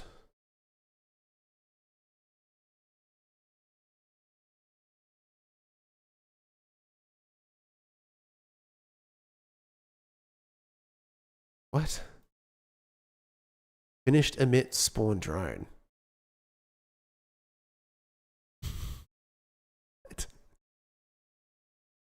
Ground enemy motion? Okay, maybe we do need to do like a step through on that. Because this is like, I wrote this in November. Finished emit spawn drone? Okay. Shout out. I'm assuming that's where it happens, right?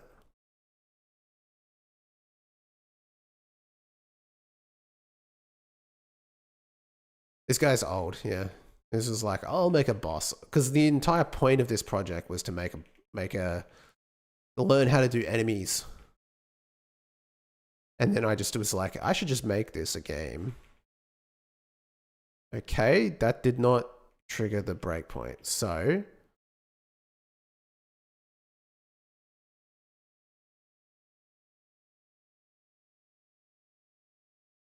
yeah, I don't like that that it spawns straight away. That should just be on intervals. Like I would change that.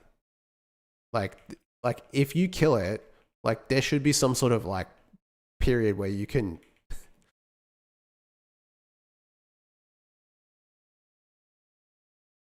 okay, well, I wasn't playing that well. So obviously it's not hitting that. Or even if it is hitting that,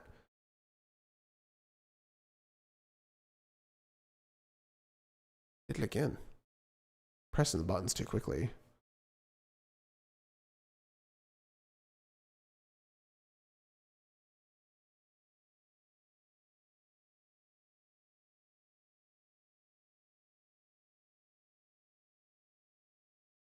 Current container, health container, current health.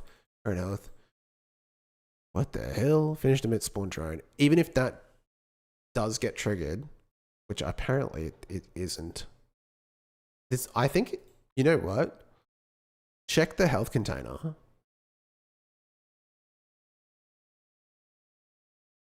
Where is this? I will find you. I'll find you and I will hurt you. Health container? On health. No. Okay, let's take a step back. There is a drone spawn point. And this is what actually spawns the drone. So maybe we can derive something from this. On health container, health changed. Okay, so it is coming from the health container. Okay, yeah, okay, I understand now. This is just independent of the boss. Doesn't even care about the boss. The boss doesn't even spawn this. It's just like, if your health is below half health, it's going to spawn one. Interesting.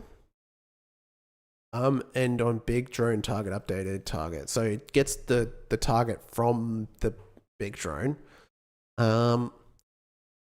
Okay, this is really, check out all those ninja comments. Dude, what?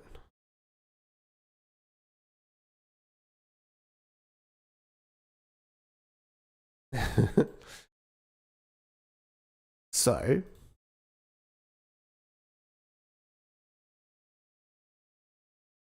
I don't know what you guys are talking about. The health container health max update. Okay, so this is fine. It's just this. This is the problem, right? It's a joke, meaning there are no comments anywhere. Oh, right. Yeah, I don't even tell myself what what I'm doing, and I have to like try and figure it out 6 months later. I figured it out. So we're just taking the health and checking it. Okay, so this can just work independently. That's fine. I kind of like that. But the point at which it gets triggered is really the question. And I would say that what you would do is, so maybe, okay, it doesn't spawn when the health container is at half. That's kind of annoying. But we can go back and we can actually set up a spawn drone state for the security drone. Would comments really help though? Maybe.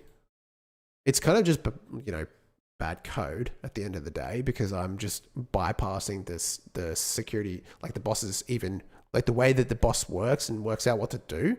Like you would assume that it would be a part of that, but it's not. It's just sort of working independently, which is interesting. So then the question is like, oh, well, where does, by the way, we got to, God, keep like snapping it to Windows. We need to disconnect that signal. Otherwise it's going to throw drone spawn point, disconnect. Headers are the go. Make notes is talking through it. Yeah. So, you know, maybe there's a good argument for something, some kind of tool that listens to you while you speak, and you can put it up here.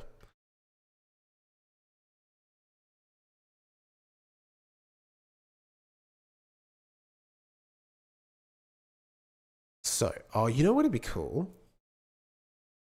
You know what would be cool? If at some point so when it calls for help, so we create a state at child node. Technically it's a state, but we'll go with a node. And then we'll make it a state later. Call helper.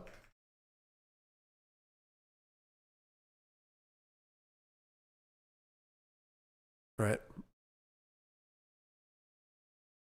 And we add, what are these? These are scenes, bosses, barrage, ground enemy motion. Okay, so they derive ground enemy motion. Inherits ground enemy motion. All enemy. Inherited. Spelled that wrong. And this is the thing that, like, actually. So for now, we can say on the enter. Then we can go to the idle animation. I think that's fine. Whatever that is. Animation play. Just copying some code over from that. So we're in the idle animation, and we'll probably, let's just get something basic going. Oh yeah, you got the yes, the Godot. That might be my favorite one. Oh, that was the first time it's been used? Nice. Hell yeah.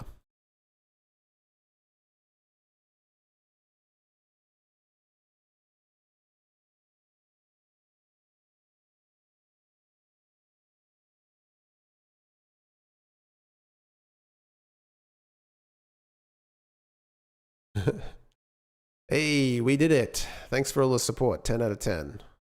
I don't know what that's for. Oh, did we hit a follower goal? Sub goal. Oh, subscribe for a tier 1. Oh, thank you so much, Medusa T. I don't know why my alerts aren't working. Subscribe. Oh, it's literally right there. I just can't read. I really appreciate it. Thank you, thank you, thank you. Shout out.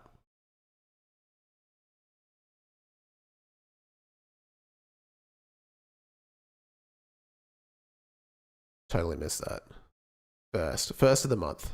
That's what that means. Oh, yeah, I'm a bit of a Twitch noob, to be honest, but I appreciate it.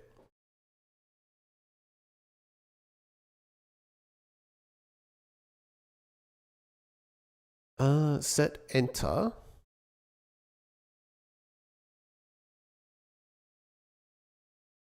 And we just have like a countdown to when you spawn that. I meant founder badge says that it's the first pretty much in like the OGs of the channel. Yeah, I don't think I've had many subscribers on Twitch. Maybe 3. Jokes supplied with the greatest respect implied. Shoot me down later. Jokes supplied with the greatest respect implied. I have a lot of respect for you, Bone Circuit, so you can joke away. Sometimes I just don't get them because I'm like dumb. Okay, so we want a variable here called like a countdown. And it's a float, like, let's just say like 1 second countdown remaining.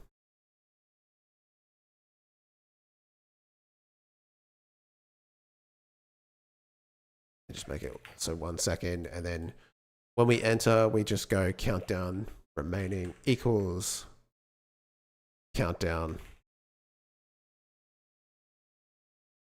Right, and then in the delta, state update, right? We say countdown remaining minus equals delta data? Delta? Thank you for the third person shooter walkthrough videos. No problems, dude. Brett Metlock. I hope you found it very helpful.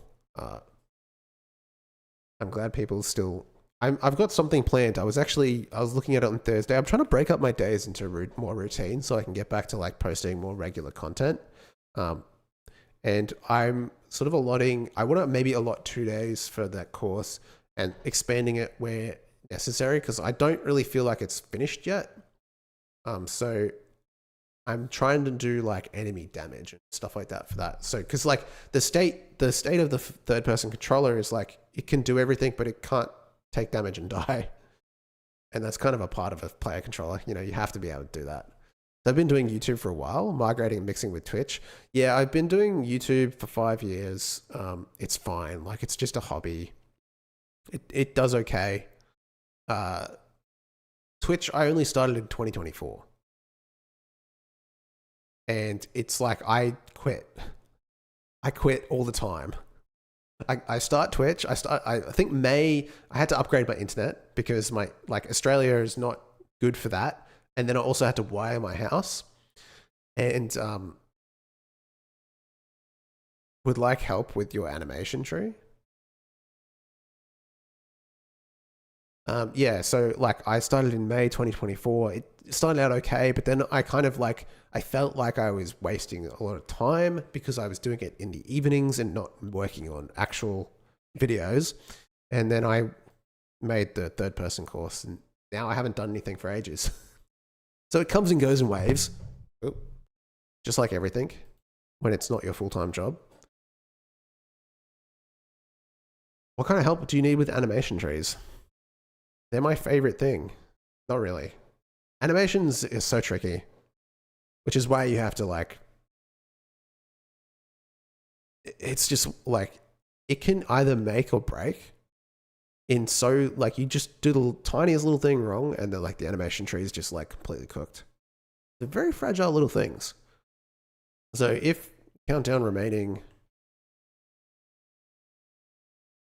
is greater than or less than or equal to 0, then we're going to spawn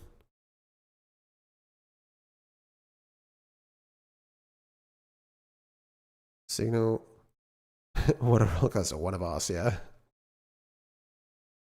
One of us, yeah. I would like, Yeah, I mean, I guess it's like one of those things. It's like I would like to stream more. It's just like the time constraints are really difficult.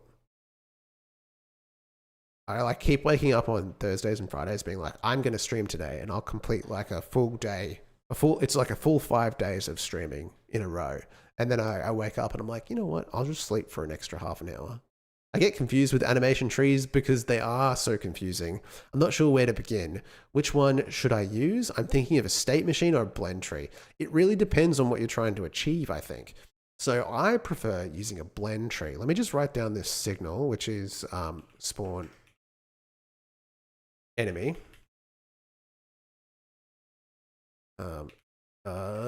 It doesn't really need to emit anything at the moment. And then you do streaming for 5 days in a row does, yeah, taking a break. That would probably be the way. Spawn enemy.emit. Okay, so let's look at blend trees. Basically, it really depends. Like this particular character is just using an animation player, but if we look at the player, we've got like a more complicated blend tree. Excuse me. So if we look, where have we got 2D? We've got our guy and we look at the animation tree. We come down here.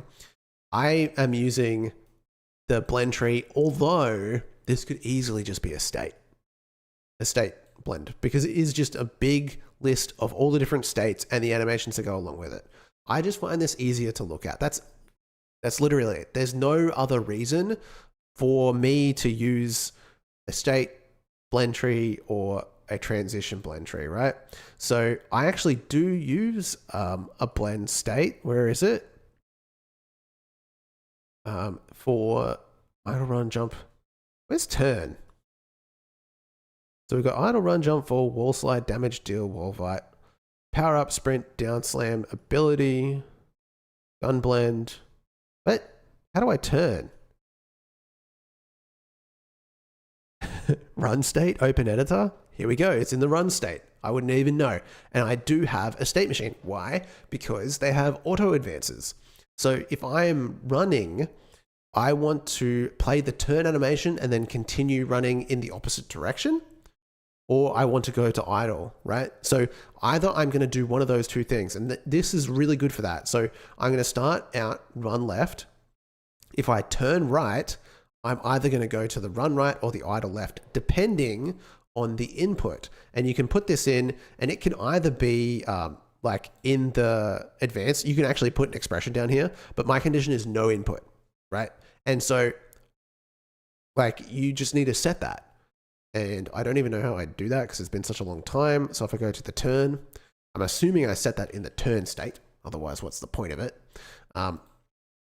Okay. Animation player.set parameters condition no input direction .x equals 0. There you go. So I'm setting that state update. And then return to move state, basically.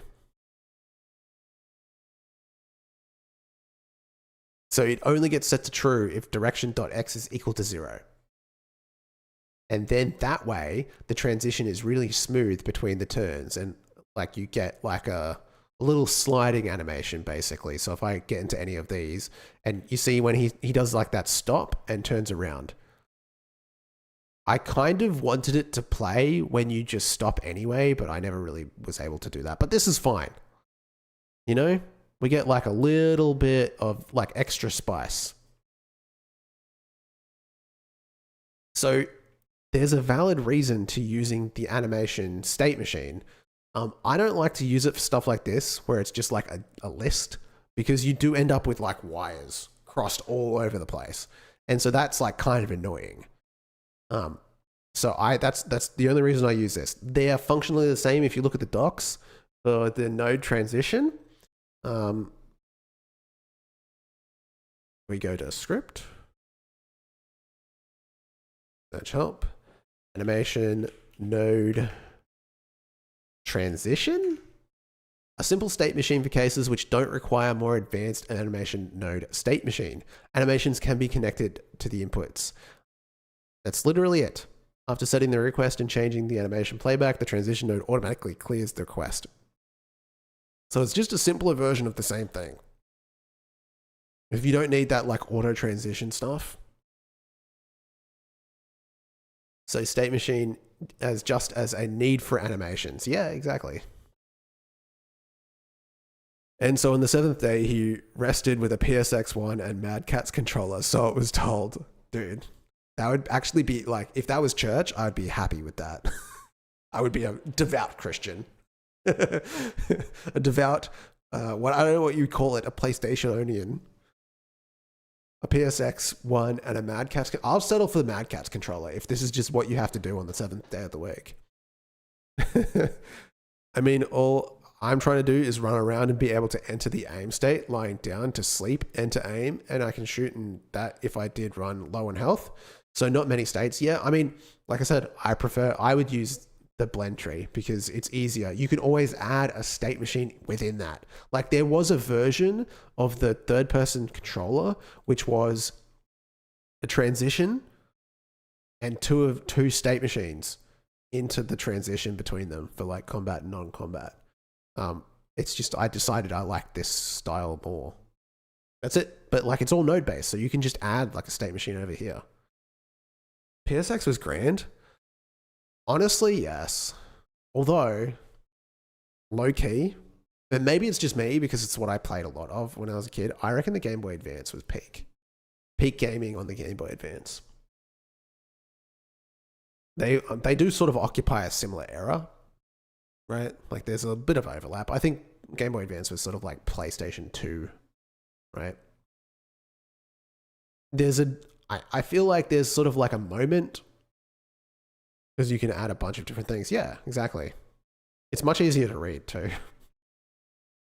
There's a moment in gaming in the 2000s where I feel like game design got a lot better. So like on PlayStation, PSX, obviously it's got the vibes. Xbox did give us Halo and Gears of War. That's true too. Xbox, I was not a PlayStation 2 guy. I was an Xbox guy. And I did like my Halo. I didn't play Gears of War. I played at my friend's house. I never really liked it that much. And so I never, because it was like back then you had to like beg your parents to buy you something. So it was like, I'm not going to worry about it.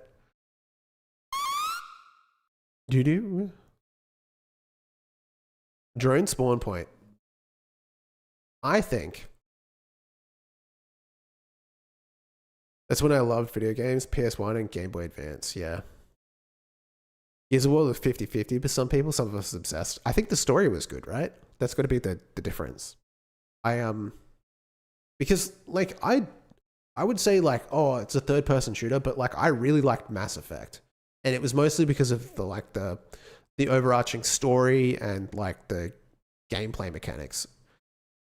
But like the Gears of War stuff was like, oh, it was a little bit maybe too much action orientated because I was a bit more of like a RPG kind of guy. I don't know. Yeah.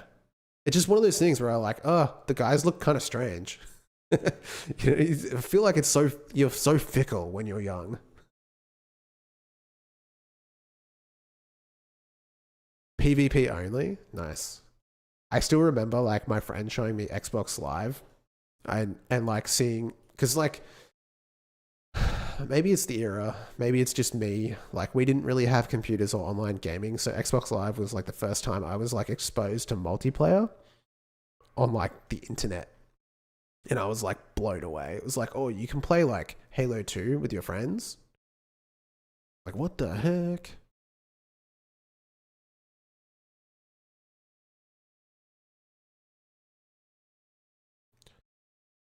Okay, so we're spawning this guy in. Call enemy. This is spelled wrong. We did have Quake. You had Quake 2 at school? 1991. I'm 1990. Yeah. Quake 2 at school is kind of crazy. Am I crazy for thinking that's like, what kind of school did you go to? I mean, that's awesome. But at the same time, it's like, it was in computer class. Nice. So now we can call enemy. If your health is half. So I want to change the way this happens, right? Okay, fair enough.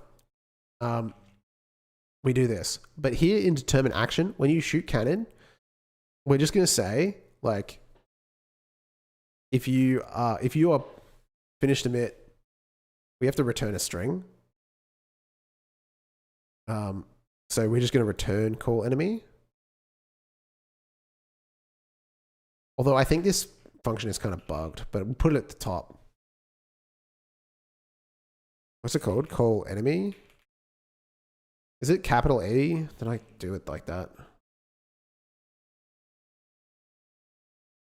I guess you don't call high school teachers professors, but I'll give the man some respect. The professor was obsessed with The Sims, and once you stabilize your Sim City, you were clear for the semester.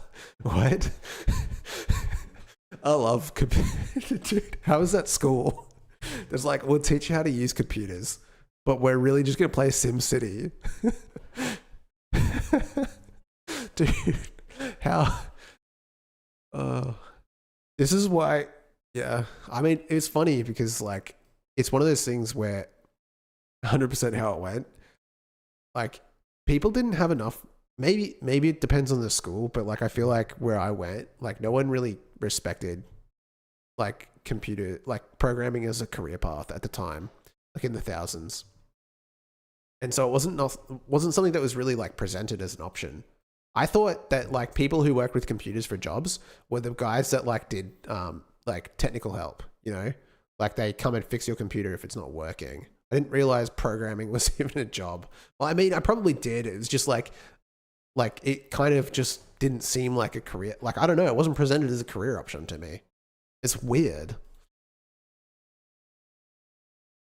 I didn't even really like coding at the time anyway.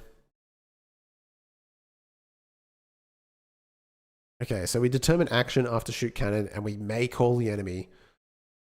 Well, we're definitely going to call the enemy, but we're at least going to go into an idle state and maybe a psychologist. Same, I just thought I'd be a writer or a lawnmower growing up, yeah.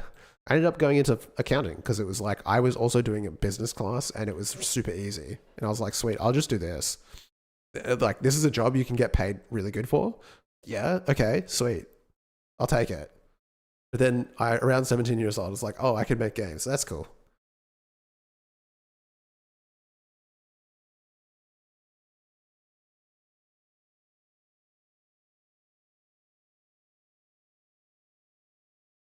Ended up doing web dev. I think that's a lot of people, right?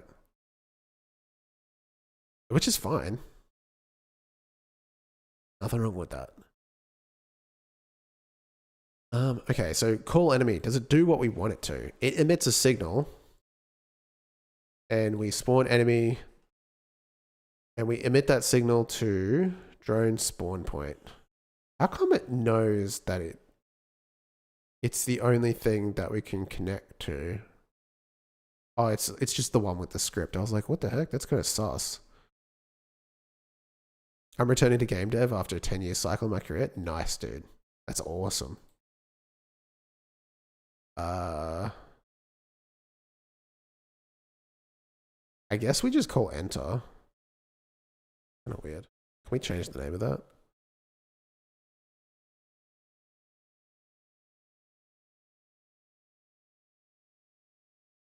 Everyone has to trench the web dev.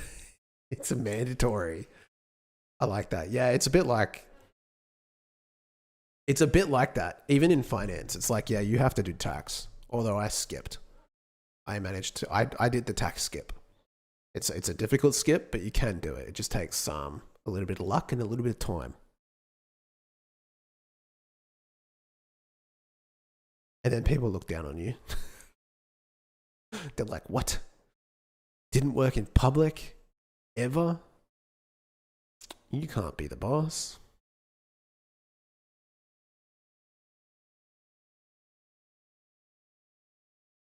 Is it like that in computer science as well? Like if you haven't done a particular career path, do people get cranky?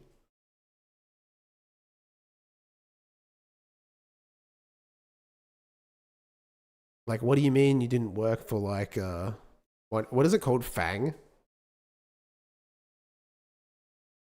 If you don't use the language, they're like, yeah, fair enough.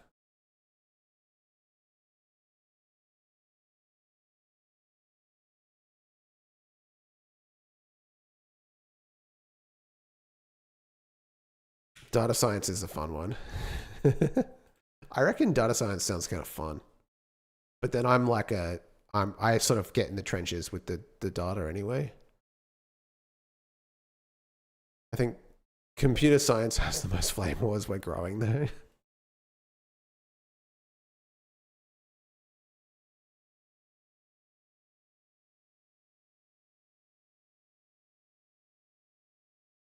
What am I looking at here? All enemy? No, I want us to go to idle and make sure that that was there. Now, I don't know this determined action if it's going to work. I might put a breakpoint there. People will always have a problem. Yeah, people, you're right. People will always have a problem. Okay. Okay, we just gotta get this guy to 50% health. We also don't get to know how much health he's got. I think you spelled idle wrong. Oh, okay, maybe it'll crash. It's fast. Mash buttons. Oh, fuck.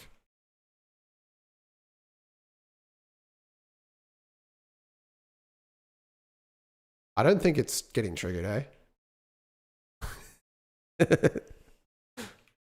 Just stress test and spawn as many drones as you can. Yeah, it won't last long. So what is determine action shoot cannon?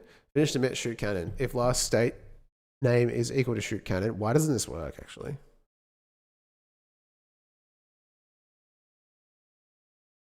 So we're just matching last state name. When does that get set? How am I doing this actually?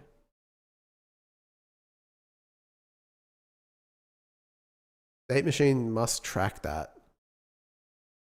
State machine is a boss state machine. Last state is state. On state entered, we are calling last state equals state. When are we calling this function? On state entered. When the state is entered, we are connecting state entered. Okay, state entered. State entered. I have a feeling this is just not getting called.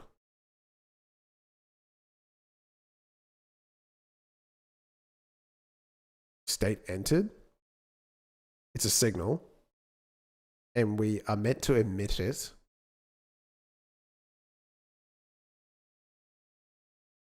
On state entered. Right, so it's connected to this. Right, but when do we get state entered? Does it get called by the state? Are we admitting to admitting omit?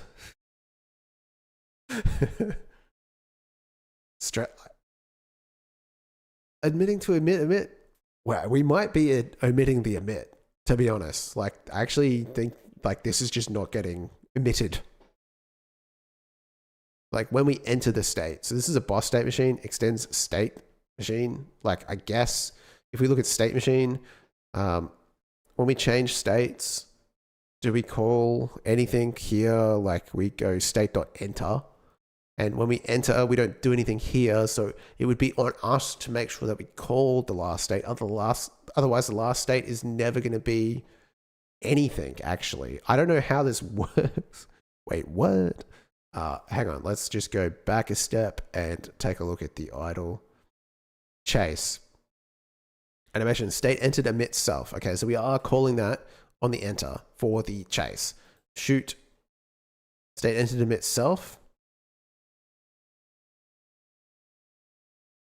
Barrage. State entered emit self. All enemy. I should probably do that. State entered emit self. Although, to be honest, if I don't emit it, then it never gets updated, right? So, in theory, it would just keep being shoot cannon, but did I change the name of the, like, I think this whole thing needs to be looked at. Just do it the same way that I did the walrus with the state controller. You know what I mean? Like an AI script instead of this. Don't look back, let it go. Just put a thing over there because determined action should actually be being called here. I don't know why it would be always going to chase if distance, like especially this here container, if health is less than current health divided by 2, like you would think that actually would get called. Despite how like janky this code is. This was in the era of me trying to like get everything done as quickly as possible. Change abilities, no.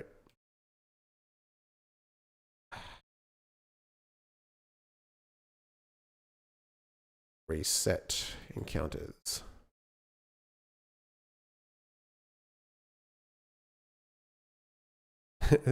Good, yeah, we're all, because it was like, at the time, I really wanted something to come out so I could show it to my friends.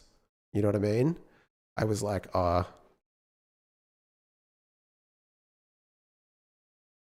okay, we hit the break point.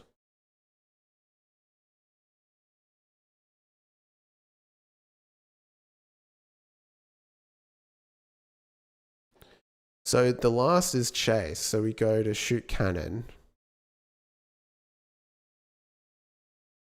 Okay, stretched out, man. And now it is shoot cannon. So we go to finish emit, determine action. And then we got current health is 640.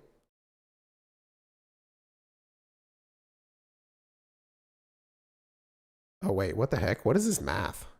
Like, go back. Let's just look at this. What the frick? Max health here. Current health. Max. Dude, what the frick? This is what happens when you copy code from like ancient times.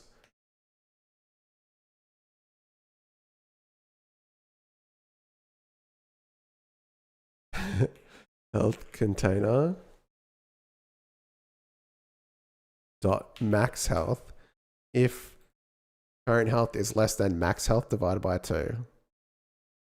That makes way more sense.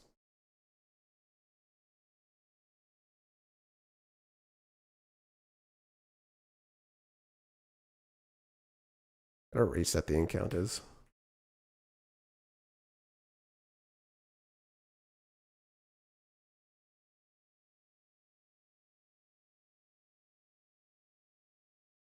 Okay. Sometimes you just say you don't care what I wrote here. I'm doing this because it makes sense. Yeah.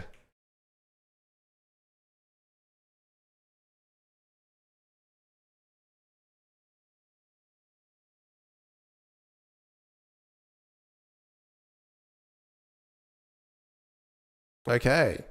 All enemy has been called. Go back to the game. Continue. Assert false. Okay. If you write to NASA code spec and make a game, you will never finish, but the code will be awesome. Valid. Okay, so the state's not found. So what did I do? Idle, state not found at ILD. Okay, yeah, this is what you were saying, Medusa. I did make a spelling mistake there, didn't I? But now we know. Where is my things?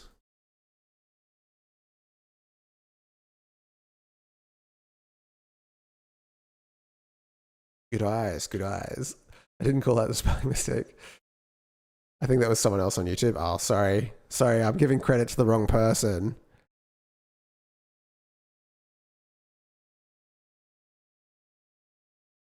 Oh well. Apologies.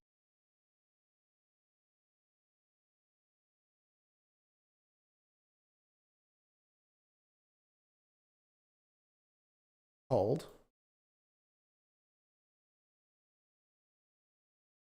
Doing? What you doing? Doing? Angie. Doesn't ever want to do up.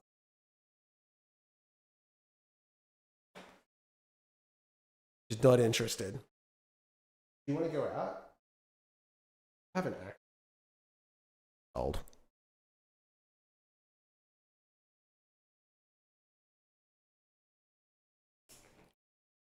I think it's all right.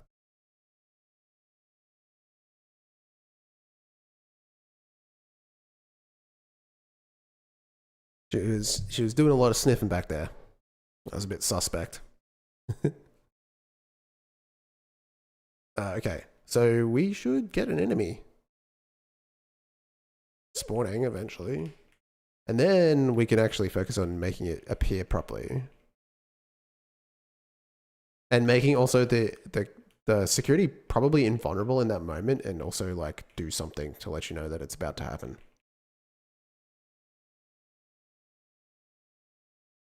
Okay, we're hitting that breakpoint, no problem. There is the enemy, and return call enemy. So it's, yeah, it's gonna keep doing that. That's the only issue here, is that that determine action function is going to be continuously triggered, because we can only do that. We probably just need to have a variable to keep track of whether it's been called or not. What I think we should do is probably, and this is where like having an actual like AI script would come in handy, is make sure that we know one exists.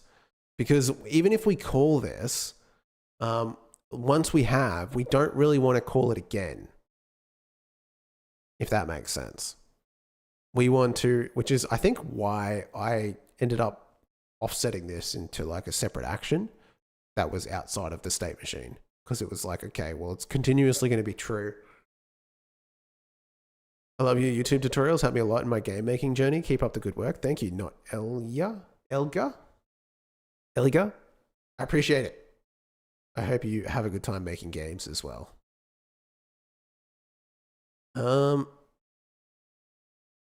Yeah, I think we probably need to have a reference to the object, right?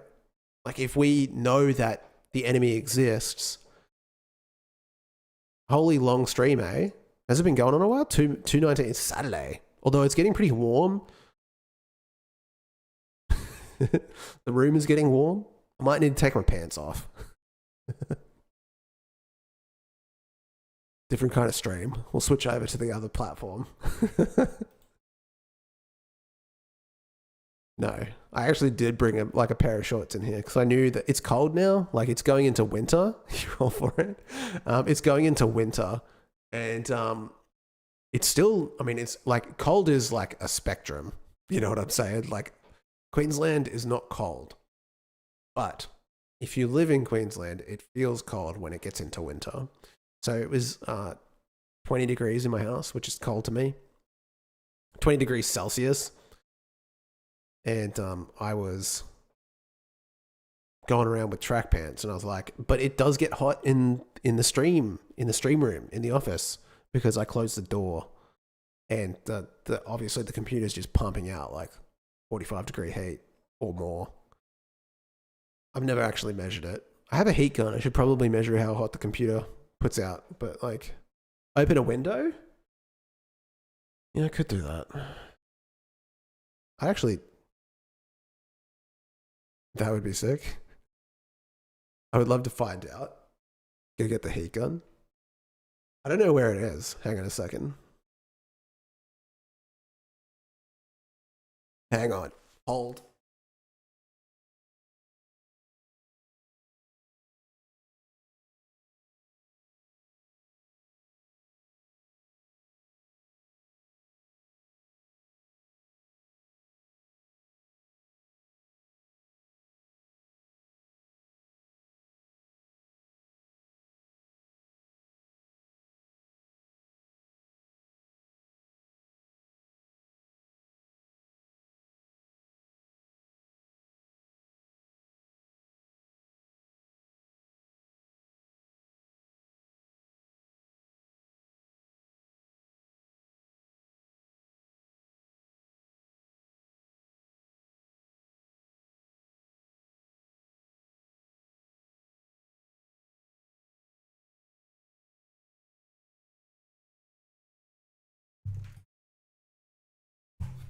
Let's test it out. I have a box. This is really good tool for like stuff. If you're renovating your house, which I've been doing, it's really handy to have. I don't know if it's got charge. So, okay, it's turning on. Shout out Vivor. This will tell you the temperature of things. You can point it at stuff. And like it just detects stuff, which is pretty cool, honestly.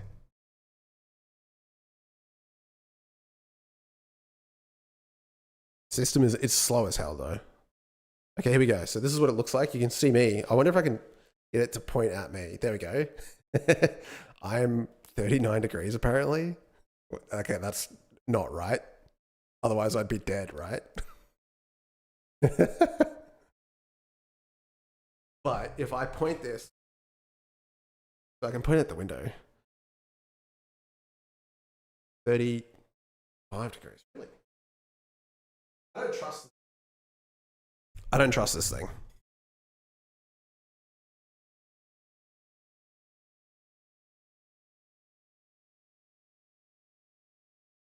Not that you guys can see. It says 50 degrees. Doggo temp for science. I wonder if I can get it to and focus. Yeah, that's shot. Still looking at me. Don't focus on.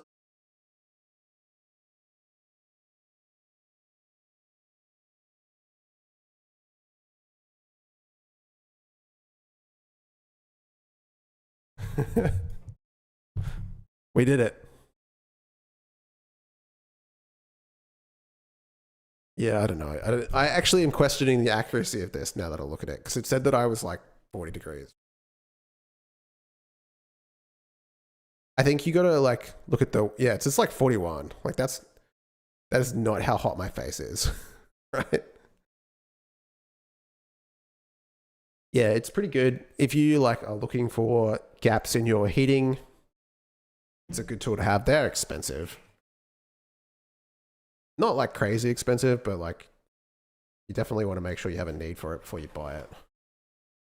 Good for finding leaks as well. Great for finding leaks if you've got those. I've had plenty of troubles with leaks.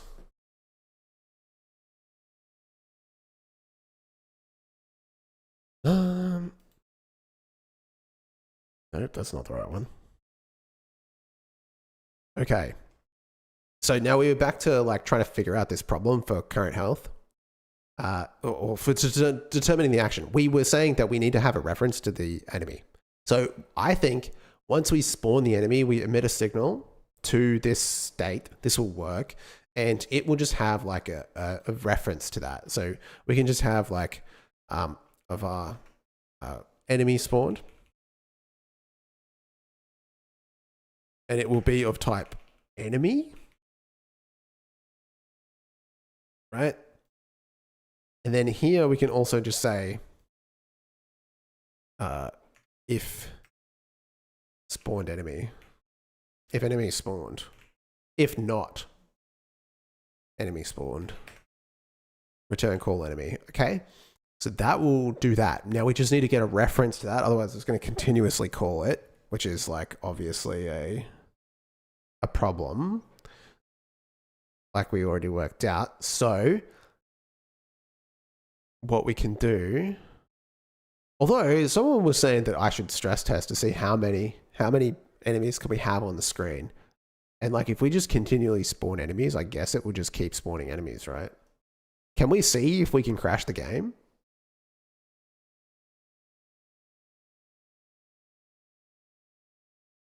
Do we have any more breakpoints?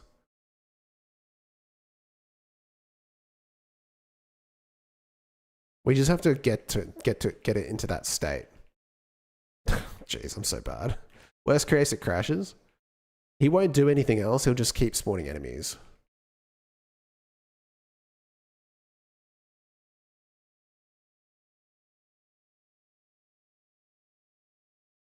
Timed it wrong.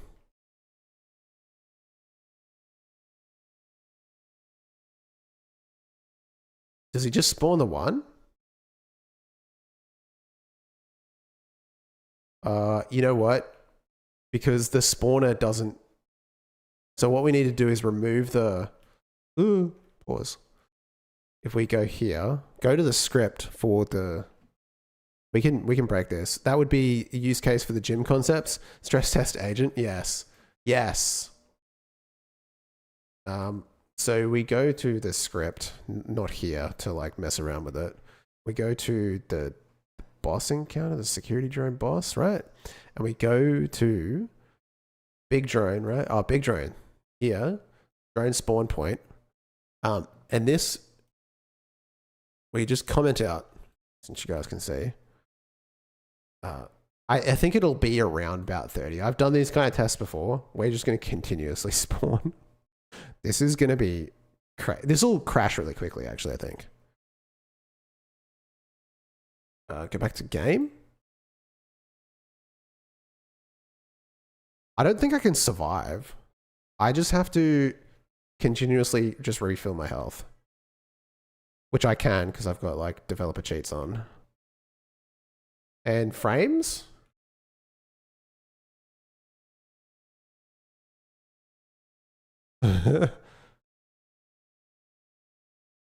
We've still got 75 FPS. I'm surrounded.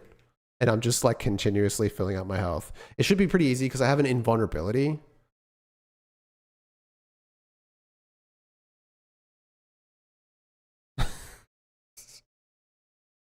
Here we go. How many do we get to? I don't even know. We'll have to count them up. 75, it's locked to 75 FPS because it's the frame rate of my monitor. So like we would, if you really wanted to do this test, you would need to take that off so you could actually see a drop in frames because it would 100% be dropping frames. That's an unfair test. You're not pooling the system. Not using a pooling system? I know. I'm naughty like that. But I mean, even at this, it can handle a lot. Dude, look at all those bullets. And they're just like spawning into me. The swarm. I think it will go on for quite a while before we see like a material change in performance. I'm seeing some errors. I'm seeing a lot of errors.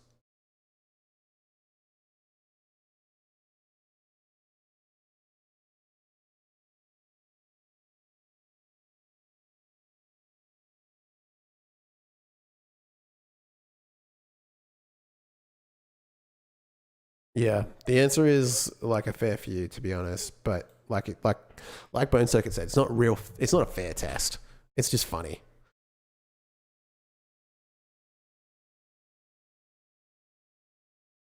Yeah, we're not doing anything fancy. So like in theory, it's like it will crap out eventually. I've seen it happen. The chat doesn't understand Australian slang. I mean, I assumed like a lot of people here were Australian.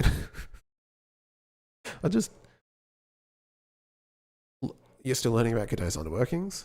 Yeah, I mean, it's one of those things where I'm not even that familiar with it, to be honest. I know that it exists. I have never had to use it. It's like one of those things where it's like, I would only get into it if I felt like I needed to. Are you fair dinkum? Yeah, mate. Fair dinkum, mate. Okay, so before we get distracted too much, we are basically saying here, once we do this, we create a signal for like enemy spawned, and we pass in the enemy, which is a enemy NME. Okay, thank you. And then once we've done this, clear drone ad. What are we doing there? Set target, all that kind of stuff. And then once it's in the tree, we can go enemy spawned dot emit self. No. Air drone.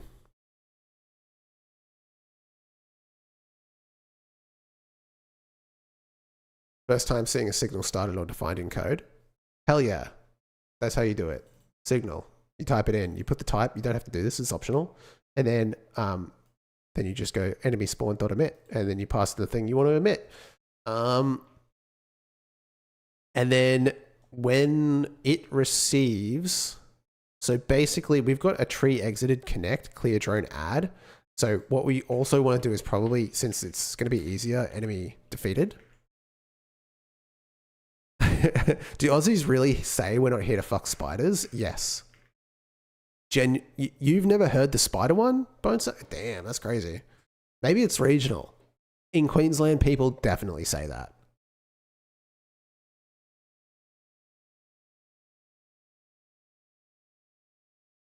We don't need anything for that. So signal enemy defeated when we clear and tree exited, clear drone add.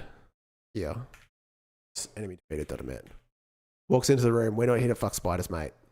We're not here to fuck spiders, mate. Cover.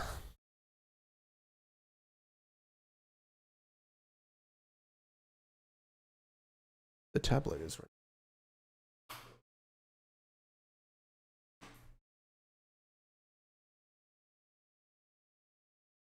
Okay.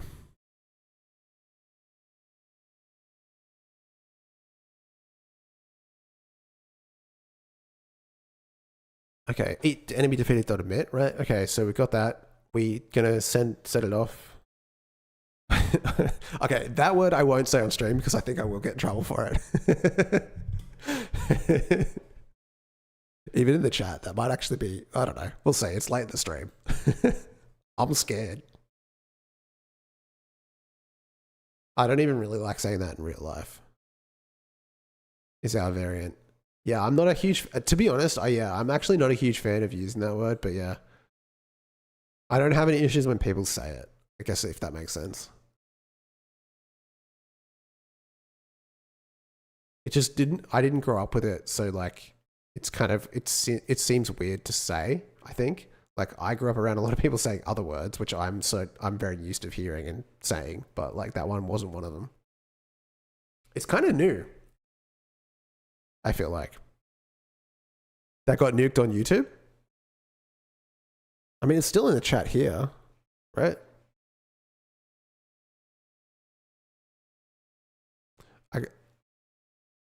I grew up a bit like not crude, so I'm not, and I'm kind of a prude, but free roam. So I feel yeah.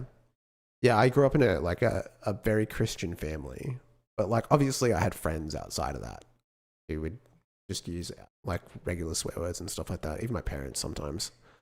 But yeah, that particular word was not something that I heard much growing up, but you do hear it a lot now.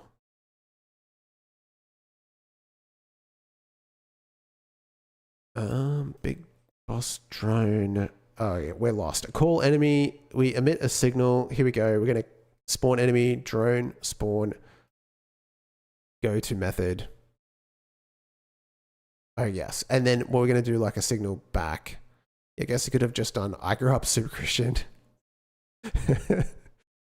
Yeah, like mega church style. You know, enemy spawned, and that goes to idle for some reason. Don't question it too much. And then here, make this bigger because we go and we set the spawned enemy to be equal to enemy. Right, easy done. And then we go to the enemy defeated one and we connect it as well to idle. And we go enemy spawned equals null.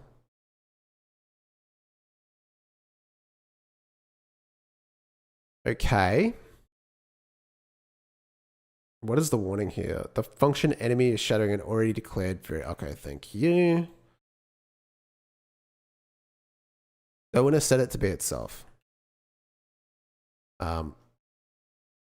Okay, so now theoretically, if not enemy spawned, return call enemy. We should only do that once the enemy is defeated.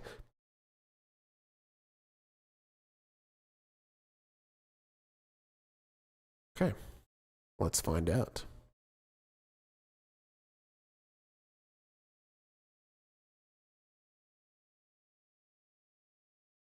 Moment of truth. I'm gonna get it to 50% health. I will never be defeated. Hell yeah. Ouch. I might be defeated. If you don't time that jump right. Okay? Yeah, well, it's going. Okay, so it's just going to continue on. Hey! Thank you so much for the gifted sub. Now we get the reward for that. That worked, by the way. Holy shit, thank you so much. I really appreciate that. Shout out, shout out. You'd be the first person to ever gift. Gift leader number 1.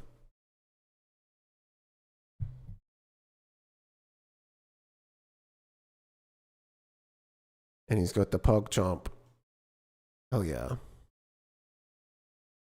So that worked.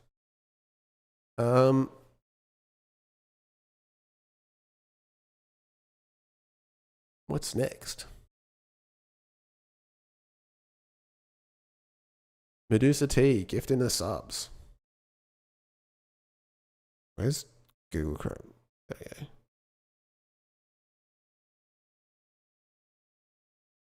So.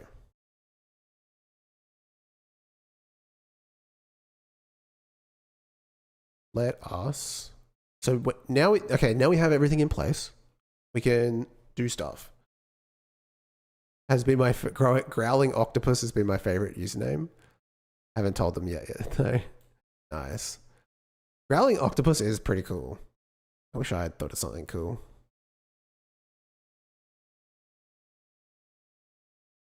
Nope, it's just Chaff, like at the bottom of the barrel. Okay, so we got countdown and then we do this. So realistically here is where we do like the notify you that the enemy is going to happen. Like there's going to be an ad spawning soon. How that happens is a whole other thing. I think we should do like a fly in. And we can also have like different enemies. I think. Have it be different enemies depending. Like make it a little bit random. Hello, do you want to go out? I think you want to go out. Hang on a second. Angel wants to leave. She's abandoning me.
Branch manager doing performance review. I like that.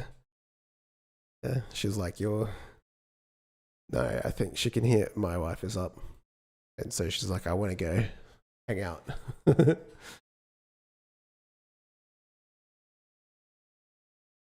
Mrs. Chef Games is up. And yeah, okay, so now we just have to do something. But what do we do? What time is it here? It is 9:15. So, getting kind of close to where I want to end because I've got the day to begin. I started late. I had technical issues. Then OBS was crashing. It was weird. 9 a.m. Yes. It's a very nice day today, actually, in spite of the fact that it's cold. 9 p.m. be too close to where you are. Yeah, there you go. Yeah, we're on the other side of the world. at the bottom, just floating around. Okay. So what? Thanks for the show. Oh, we're not done yet. Yeah, I kind of want to do. Oh, you know what? The last thing I want to do, because I don't think I'm going to have time to like animate this, but I do want to make the enemy invulnerable when this happens. So we can call a signal. Is your sun upside down? You know what? I think it technically is. Like, if you could see the definition of the sun, we would see a different version of it. Like, genuinely, the moon looks different down here. That's like an actual thing. Right? Like, where is that? We can get distracted. Moon from southern hemisphere.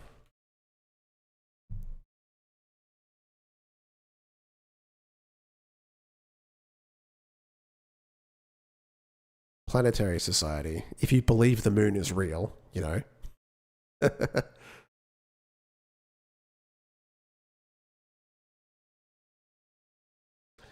So, equator versus moonrise. This is, can the moon be upside down? Planetary society. Which way does the moon face? Is there a top and bottom? Looks different from the Earth's northern and southern hemispheres. Someone looking at the moon. Basically this. It's just flipped. Yeah, because we're upside down. Like, genuinely. So, I mean, technically the sun, true, would be as well upside down, but you can't really tell. Oh, nice. We got some upside down text. Let me see. Can I read that? Apology. Right. Everything is upside down. The land down under. Yeah, that's what they say.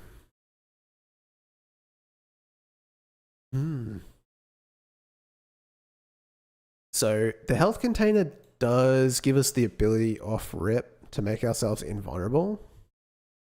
But I think this is set to be like can be invulnerable, right? But we can still, like, there's still a function to set invulnerable, and we set the amount of time. Those upside down characters just remind me of how wild our alphabet can look if you don't know it. Yeah, it's like glyphs. It's kind of like, I guess, what you'd imagine other people might even see if they didn't know how to read English, right? Like if they're from a different country that didn't use the Latin alphabet. Because it's not just like the English one. That's like most European countries use the same one, right? Give or take a couple of symbols. Yeah, so we can just set invulnerable. So if we can emit a signal from the call enemy to the health container, and we could probably just emit spawn enemy. Like, we don't have to get complicated. Mustafasu, welcome. Welcome, welcome, welcome in. So yeah, let's just spawn enemy and go to the health container. On call enemy, spawn enemy, and then we can just set invulnerability. Oh, you know what? Actually, let's do it differently. Disconnect. No, because I need to know the time, the duration. So we can have a signal, even if we emitted enter. Well, I mean, anyway, signal, spawning enemy, I guess.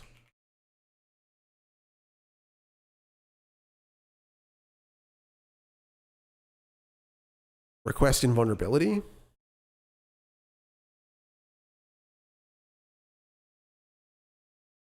I don't know how to spell invulnerability. And then it's time. And it's a float. Okay, and then we just emit that from the enter function. I probably spelled that wrong. It feels wrong. And then we actually submit that out to the health container. Now, I don't know, what has this got? You definitely did. This is just a class name health container. I don't like that that signal is just sitting here. This is not really how I like to do things. So realistically, we should create a another script called like boss health container or something like that. Or even if we can call to a function that already exists, which is like set invulnerable time remaining dot amount. Now, that is like during the take damage, if you can be invulnerable, that's what gets set. So we can just set that and then damage taken emit invulnerability timer. We can do something else visually. We can just make them invulnerable. So we can just call to that function with that signal rather than having a whole new, because it'll still get the amount, right? Set invulnerability amount. So if we call enemy and we request and we connect that to, let's just disconnect or edit really, we can, and set invulnerable. It's missing an L if you're wondering why it's off. Invulnerability. Oh, okay, thank you. It's spelt wrong here too. So we can connect it to that, set invulnerable. And I think that'll just work off rip because then invulnerability timer, let's have a look at how take damage works, right? Okay, so no, it needs to be can be invulnerable as well. When you take damage, not or, it will get returned out. Interesting. So then I would need to be can be invulnerable true. Yeah, I think I'm going to need to create a new script for this to work properly. Invulnerable is legit. So that's not actually going to work. I've just shifted from using animated sprite 2D to animation player, which is complex enough. Is animation tree also worth it?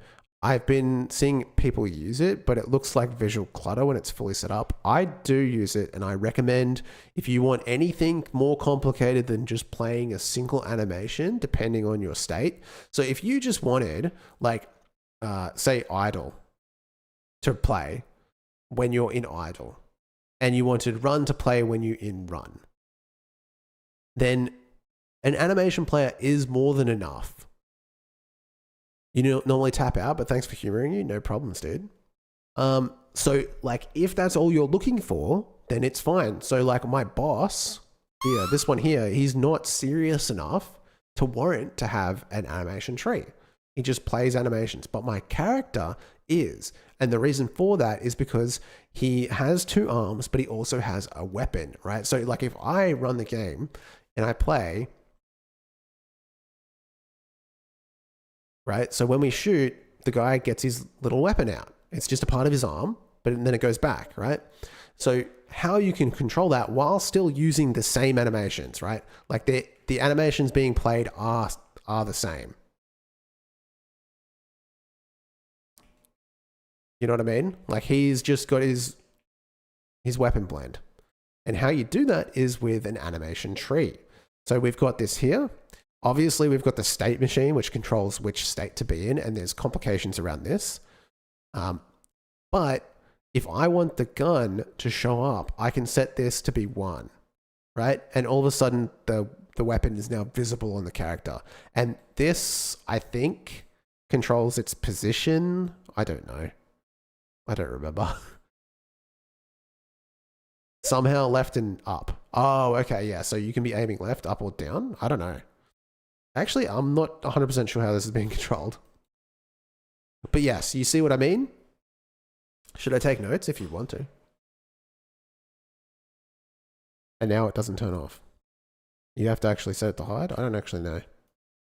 Dude, so much for an example, eh? Oh well.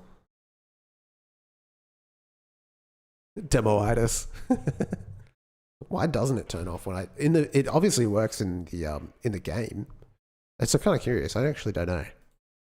Have I broken it now? Or now it just goes back. Interesting.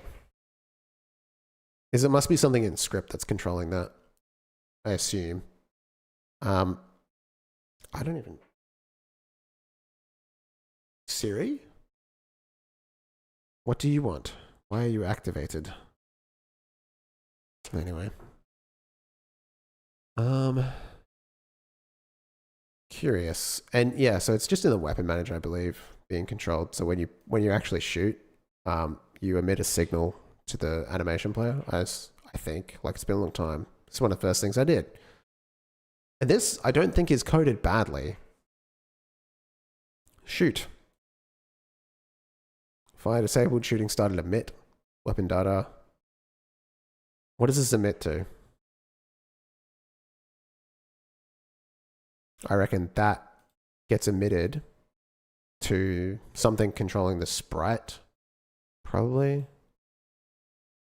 When animation player shooting started, yeah, it goes to the sprite, go to method. And we set the GARM add amount. There you go. And we set that code. Basically, when we shoot, that gets set to 1.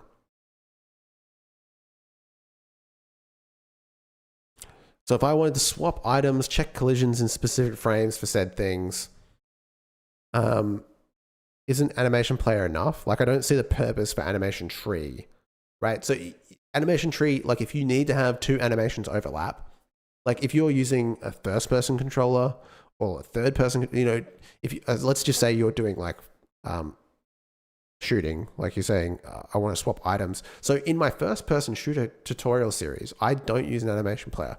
But if you wanted to have like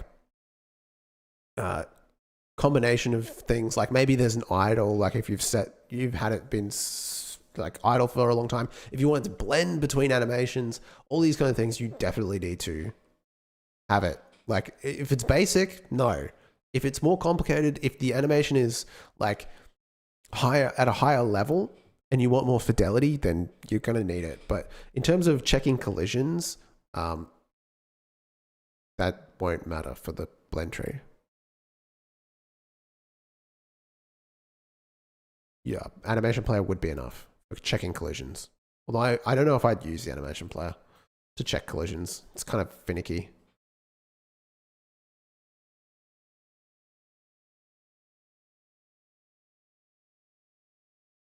Yeah, we say add amount equals 0, but then we still have to actually hide the weapon sprites. I don't know why. Don't question it. It works. But now it's visible. I can do that by just hiding the gun sprite, right? Head, left arm gun, or right arm gun. Right arm.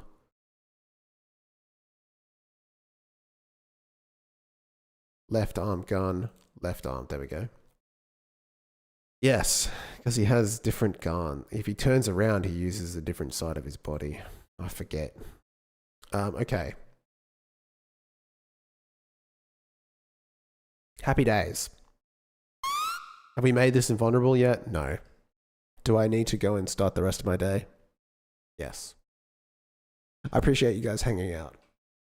We'll be back on Monday for sure. One concept I think is often over. One concept I think of often is if you don't know why you need something, you might not need it yet. But if you're not aware of it, you can go too long without switching to it. That's a fair point. You just have to watch, like, just read, I guess. Read or watch videos. You'll be all right. I avoided using a lot of things until it was inevitable. And then you have to spend a lot of time learning.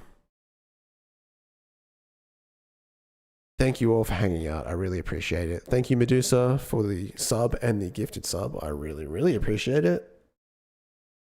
Join the Discord. Come hang out with us.